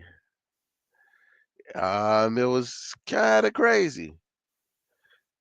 Like it's weird that you just decided you finna go hang out at your baby daddy's birthday party. Mm-hmm. Yep, but hey, it is what it is. I said they all need to stop telling us they fucking business like we care, or like it's gonna make them look better. It's not. And to me, it make you all look bad. It make you look like trash. It's just confirmation of what I already thought. Dot dot. The end. Like the more Dot, you dot. try to like fight against that narrative, and then I always see you revert back to it. Yeah, and like it becomes a time where you just gotta admit this is what it is, You're not you're not and it is what it is. you're not doing good at changing the narrative. It takes sustained effort, and you don't have the wherewithal to do it. Again, we know when times get hard. When shit got hard for you, you ran to the pole. You said, it's difficult. I'm gonna take my clothes off. I'm not gonna go work at McDonald's. I'm not gonna get a job at the library. I'm not gonna work for fucking CTA, MARTA, whatever they call the transportation thing in y'all city. You ain't say that. You said, I'm gonna hit the motherfucking pole, take my clothes off, and sell myself to niggas one song at a time. Like, that's what you did. And that's cool. But don't then try to switch it up like you something different. No, we know what you are. Because every time shit gets hard, what you do? We're gonna get some more ass shots. I'm gonna get naked again and make some more vulgar ass music. Say some more vulgar ass shit on the internet. Hmm. Mm. Yes, sounds about the rotation. Yep. The ass has gotten bigger. Humongous. Humongous. I don't know. I don't get it. I don't get it. I don't know why they got it like that, but they got it like that. All right. So would you consider them to be this generation's Bobby and Whitney? No. No. We liked Bobby and Whitney. They gave us things to hold on to besides their toxicity. Also, I didn't know how toxic they were until well into their marriage. It was a while before we really got into their shit. Tabloids wasn't a thing, and reality TV wasn't a thing. They kind of was on the forefront of that shit. Bobby! Yeah, they are they the originators of the outlandish black celebrity couple. I think they might be, but their reputations and their position was already solidified before they did that shit. And we just saw two old motherfuckers being old at that point. Um, and again, it wasn't to this level, Whitney wasn't leaking old texts from Bobby talking about let me pop that pussy one more time, bitch. She wasn't showing us that that's what he thought of her. And then trying to clown him for it. Like, no, they just went about their business. She was starting fucking on Ray J, and they was quiet about it. Yeah. Now it could have been a huge circus. You would think. I mean, just the mention of Ray J alone. It's gonna bring instant calamity. You think peanuts, little people riding around on tricycles and shit, and balancing on tight ropes and whatnot. That's what you think of when you hear Ray J name. You hear doot, doot, doot, doot, doot, doot, doot, doot, automatically. Yeah, But the show's coming. it wasn't to the extent of this, and maybe they the blame for it. Whitney had to crawl so Cardi could run. I don't know. Uh, just stop informing me about this shit that's so personal to you. If you don't want me to judge you behind it, Yeah. but if you okay with the judgment, then keep sharing this shit, and I'll keep judging. But it seems like you want to be able to present yourself for the world, and then want to almost just be quiet about it, not have opinions about you as a person. Don't judge me. Yes, I have all the information. I'm judging you. I know everything I need to know. Why would I not? I can come to a conclusion now. You're trash. So is your husband. The end. Yeah. And Remy, you're trash. Your husband might be, but we don't know. The end. Like, this shit ain't rocket science. Mm-mm. I don't know. Yeah. It's what 124. Yeah. We can start talking about what we almost talked about. I ain't really had too much of nothing else. Biden pardoned the judge that sold kids for cash. Yeah. Go ahead and That's look that fucked up. up. But I don't have. I don't. Hey, look, what we gonna say about it? Y'all love this motherfucker. He can't do no wrong. He also let a woman out who sold fake cancer treatment medication to people and built them to the sum of $8 million or some shit like that. $8.2 million in pharmaceutical sales of fake cancer treating drugs. And he was Yeah. like, "You don't deserve to be in jail. Come on Oops. I'm on my way out. Let me go on here and take care of this for you. These are the people who he chooses to pardon. Just saying. Just saying. This man ran on restoring the soul of America. Yeah, baby. This bitch ain't got one, so let me get my peoples out. Bam. Same quarter, two sides. They the same thing. It don't fucking matter. You're not better because you voted for that guy. You're not better because you voted for the other guy. Both of you motherfuckers is exactly the same. Y'all ain't shit. You only look out for the people at the top in power. That's it. That's all. The little guy will continue to get crushed as long as they accept getting crushed. I'm kind of tired of telling the little guy that story about themselves and them motherfuckers ignoring me and getting mad at me for talk about their favorite fucking Democrat. But they trash. It is what it is. AOC found out some shit today too when she wouldn't uh uh place on the fucking oversight committee because Nancy said no. Nancy said, Nancy "Bitch, I don't said trust you." no. She said, "I don't trust you. You're not like us, so you get no positions of power." Also, I want to be the minority whip. I want to be the minority leader again, cause reasons. Oh, the heat's off me for all my insider trading shit, and now I want my spot back. Move, Hakeem. Get the fuck out the way. It's kind of what it is. Oh, Yeah. yeah, it's what it is. But hey, yo, look, go Democrats, vote blue, no matter who. Yay, y'all. They Blue's trash. better than red. Oh, trash. Blue, red, same thing. Put them together, you make purple. I never accepted Barney in my life. Uh, yeah. We got that. Um, I'm trying to see. Oh, woman receives robocall from Target about cucumbers recall after placing them in shopping cart. That shit was weird to me. That she got a phone call from the store about a product that Hey, we hear you thinking about buying that. Don't you do it. if the store got your number, that's wild. Yeah. No, it's not that wild. It's not that wild. There's plenty of stores have your phone number. Yeah, but not like my phone number individually. Like you got it Yeah. individually, yes, but you never communicate to me singularly. Like Oh it ain't no. never about me. It's always about some shit you can do not just for me, but for everybody. Like this cucumber shit was mad specific. I don't even shop at this Target on a regular basis, fam. How the fuck do you? Hey, hey, that's some wild shit. Yeah. Yeah, that's wild. Uh, we got pics. We ain't finna pull up no pictures. Uh, pop the balloon, man. Pop balloon. Oh, man. Pop these dating contest shows. Mm-hmm.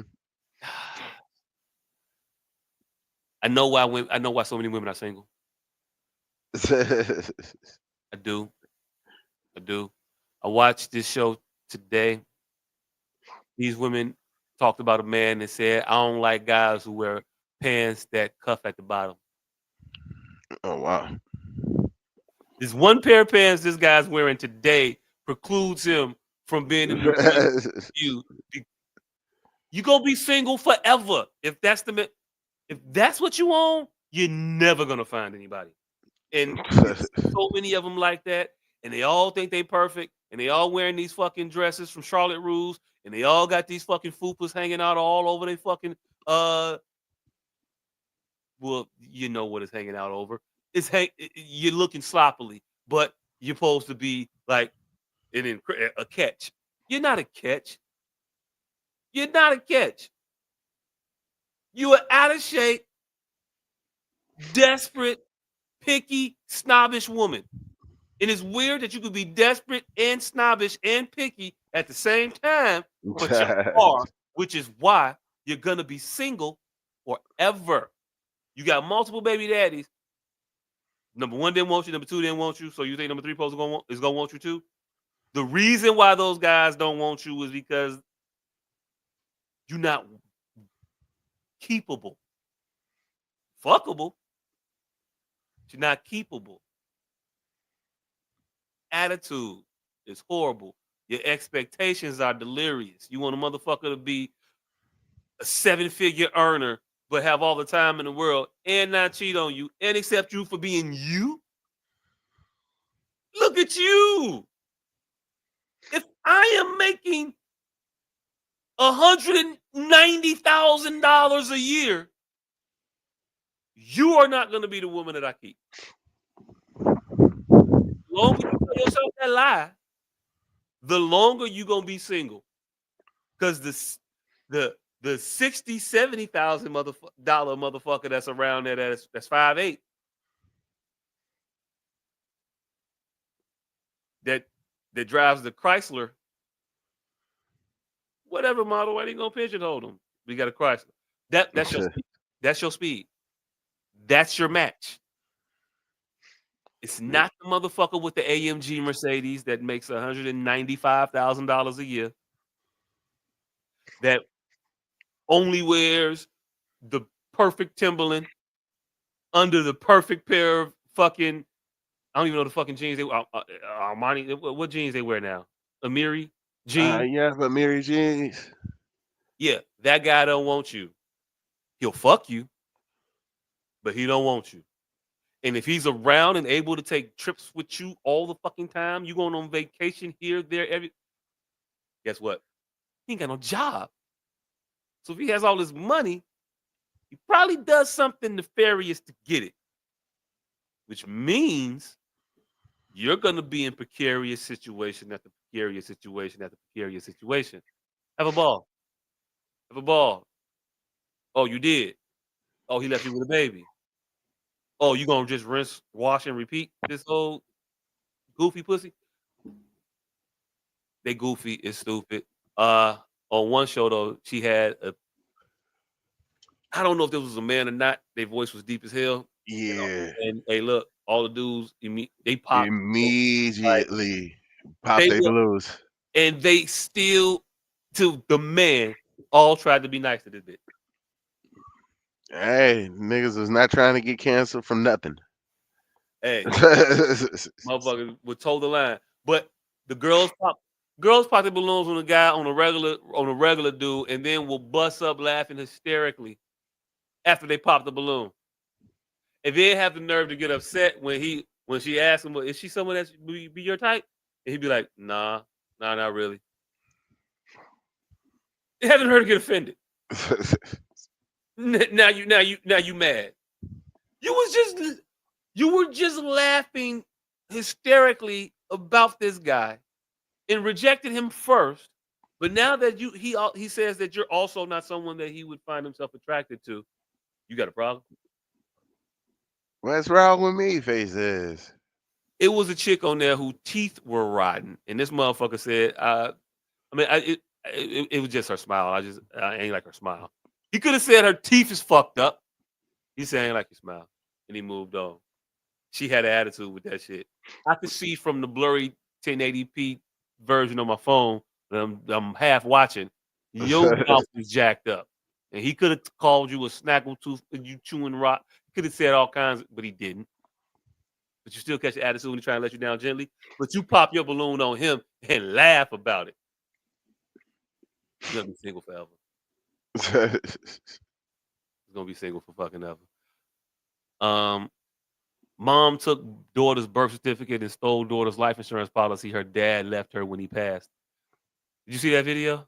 Nah. Okay, so there was a girl who confronted her mother. She said, I found out my father left me a life insurance policy and I was a beneficiary. You took my birth certificate and cashed it in.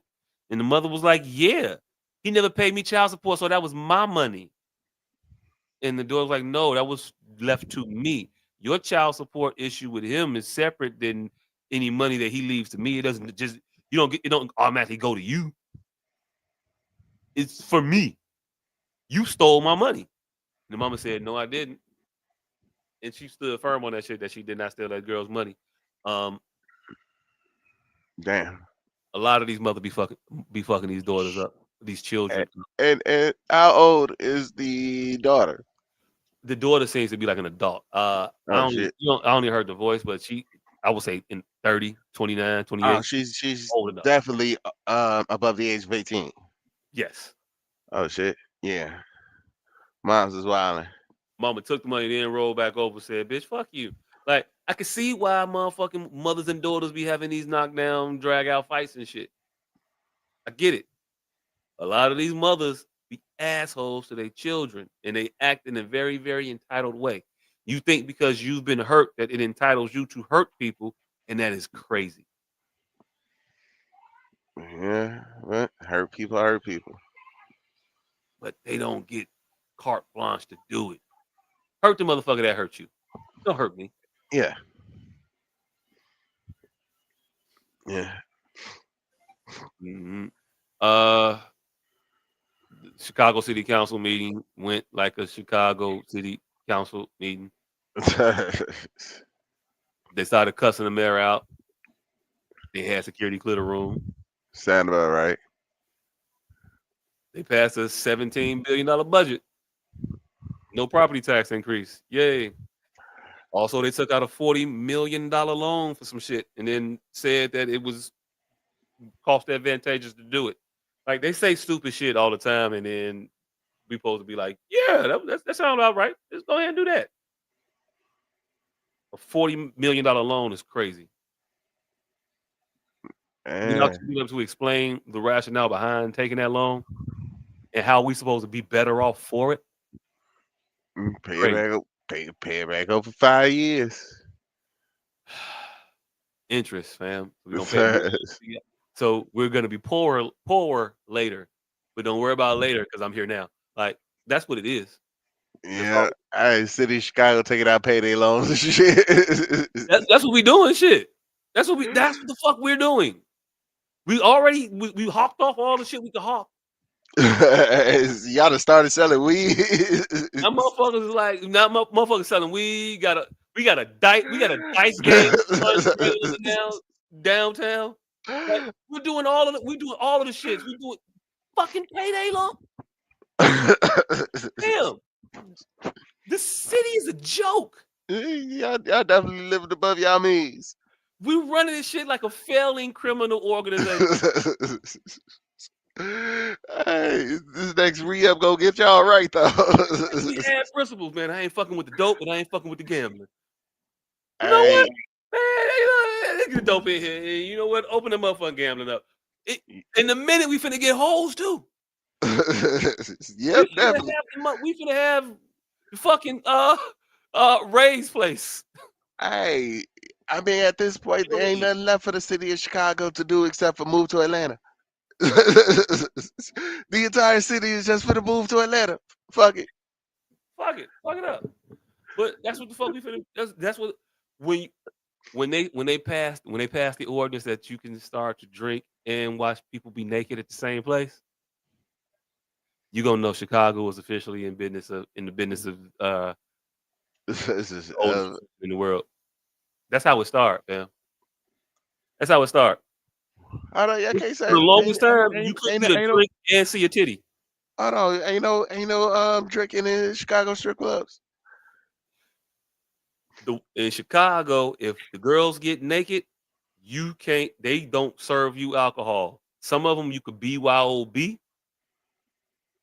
but mostly the girls ain't gonna get naked if they serving you alcohol. If they serving you alcohol, they're gonna wear pasties. If they get naked, ain't shit in there. You could BYOB. Hey, it's not a strip club if nipples ain't in the wind. Hey, look, they call it stripping, but like go to the Admiral. What you wasn't drinking in there? It's not a strip club if nipples ain't in the wind. It ain't. But yeah, that's what we headed as a fucking city. It's some fucked up shit. Travis Hunter girlfriend got an attitude. I ain't really familiar with this story. I don't know them all that well. Apparently she got an attitude and she be kind of demonstrative toward him sometimes. Yeah, pretty much. Hey, look, all I know is this motherfucker got on the internet and said, "Y'all don't know shit. Get you a girlfriend. Stay out of my business." Okay. See, if it was just, hey, stay out of my business. I got us. All right, that's cool. You saying you ain't got no girlfriend and all these bullshit ass second grade retorts, let us know that you're hurt. And you've been thinking about that shit. The internet is just saying things that you're thinking, and you don't know how to say that shit because you scared of your girl. That's my opinion on it. But he told That's me to what shut the fuck up. that's what I picked up. Hey, look, that's my opinion on it. But he told me to shut the fuck up.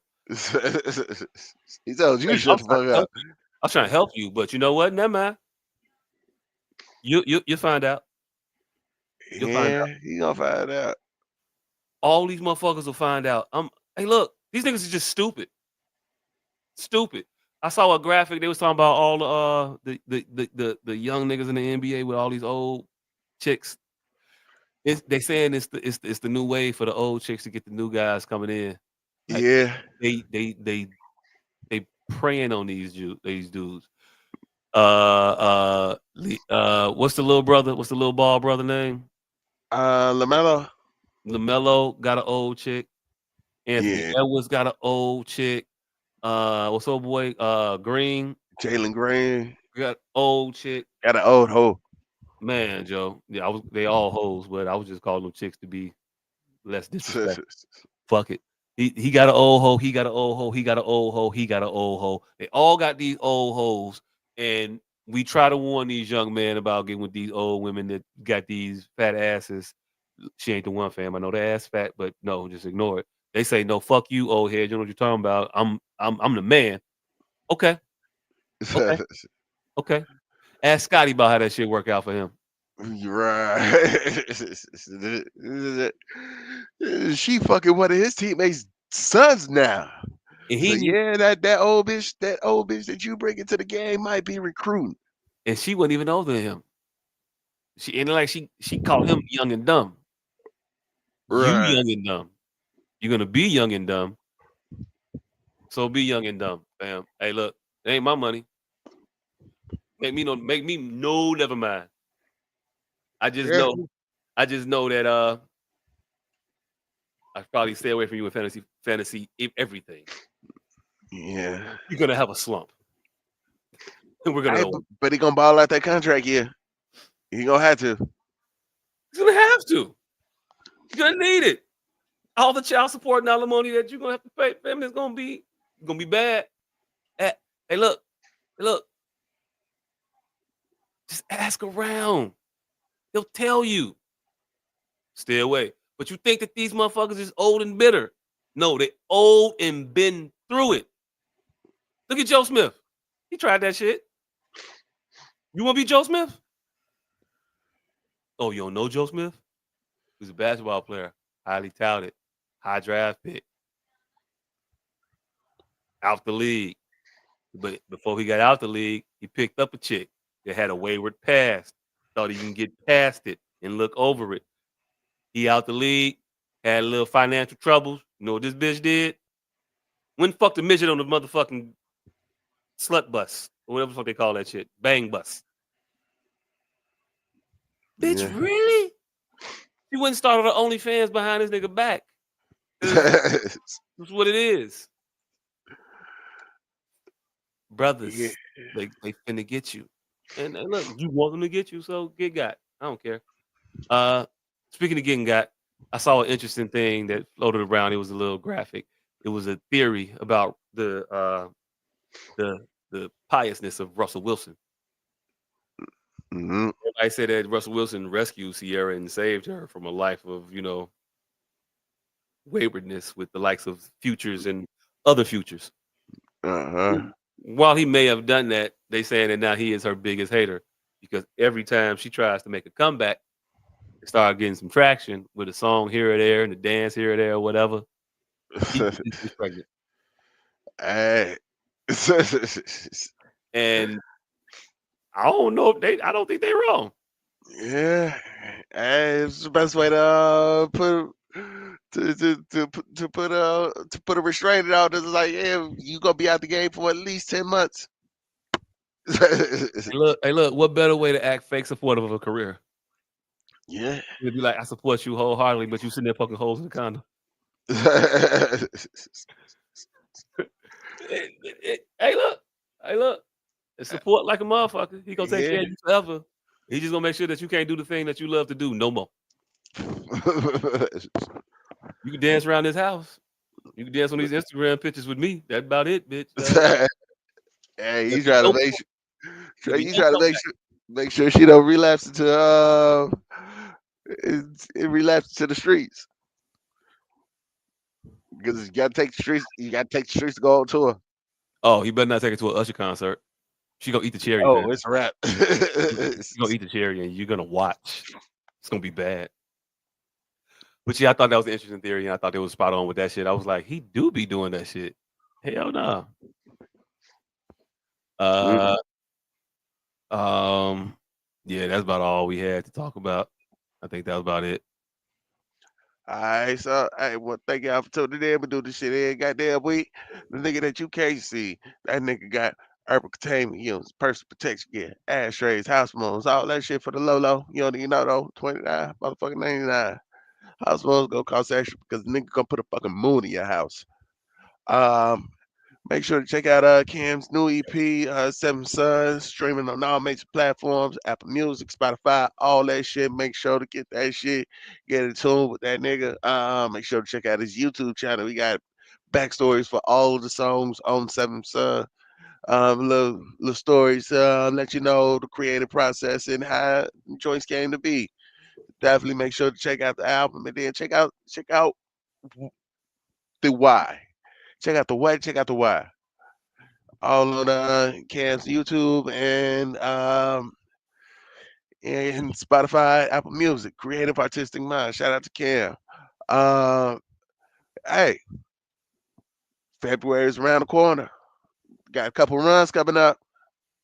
Got a couple. Johnny and Frankie. Johnny and Frankie Whatever started in that, February. whatever that last weekend in February, and then into March. I think 2 weeks into March. Yeah, I think, yeah. Nigga 3 gonna weeks be playing the February. saxophone and all that shit. Hey, I'm out here rehearsing, practicing, blowing my lip out, and all that other shit. Yep. Come on out. Check me out. Watch me try to pull off a Louisiana accent. Oh shit! Oh shit! The niggas got accents and shit. Look, I haven't committed to whether or not I'm gonna try to do a Louisiana accent or not. Because if it sound bad, I'm not gonna do an accent. I'm gonna just talk. You Cause know Jason's lyric that shit. hey, look, Denzel told me if you can't do the accent, don't do the accent. Yeah. Just talk regular, then, motherfucker. And Denzel always been, whether he was in New York or LA, he was always Denzel. Yeah, hey, look, I can't talk like a Roman, so fuck it. It's gonna be what it is. What you gonna get? Right. Anywhere from being an undercover cop in LA to being in the gladiator pit in fucking ancient times. Denzel has always been Denzel. Mm-hmm. Streetwise country detective. A streetwise Muslim preacher. Streetwise, dirty police officer. Hey, there you go. There you go. Hey, streetwise convict trying to get his son to play basketball.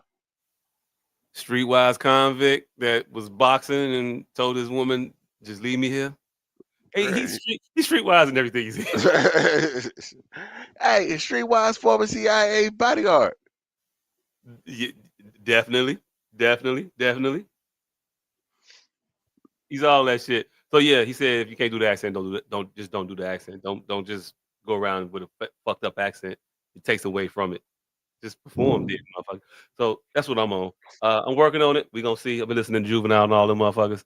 Uh, they shit worse than Baltimore though. I ain't gonna hold you. I don't like it. It's hard, and they don't have an accent on all their words. It's just like some shit. Like it's weird. It's Certain weird, words that they choose to use the most often. man. It's Yeah, just, baby. and then when you get it good, you can't understand the shit. You can't understand shit motherfucker saying. So is Yeah. it worth it to have an authentic Louisiana accent for you not to be able to understand shit I say on the stage? Hey, you be all right as long as you don't go full gambit. Hey, I can't go full gambit. You never I go can't go full full gambit. gambit. I can't go full. What's the old boy name from Bobby Boucher shit? What's that coach? Waterboy. Waterboy, yeah. The old boy from the Water Boy. Yeah. So we got that, and then we got Pray for the Wicked coming up right after that, April. Hmm. Yeah. We in there with those two. And in the meantime, the authority will be streaming somewhere soon. It will be out here at some point. I'll let you motherfuckers know as soon as it is there. Yep. And but in the meantime, in between time, you can go check out some of them tables. Hand carved wooden tables. Go to Facebook M8180. And Mhm. since it is approximately a week before his birthday, we are not gonna disparage. We are not gonna compare your carpentry skills to my homie Jesus. Hey yo, look. Hey yo, look. Happy birthday. Yes, sir. Yes, Happy sir. Yes, birthday. sir. Happy birthday to a real one. Yeah. I'm gonna come to your party. You still like frankincense? Yeah, get some You murph want in some myrrh? around this motherfucker. Some Hey, look. I don't even know where you get frankincense from. Nah, I'm gonna get some lemon pepper. Get some lemon pepper, get some mild sauce. Put some paprika in the bag, and you can't tell the difference. I mean, Just know that these gifts are coming from the heart. that part. But yeah, that's about it. Yeah, before the birthday, no blasphemy, so we gonna go with it. Yeah, Yeah. but And we been here for a while. You go ahead and run that fun. yeah, I'm finna get the fuck up out of here. Like last night, I'm extremely tired because last night I was waiting for the try to figure out where the sun went last night. Eventually, it dawned on me.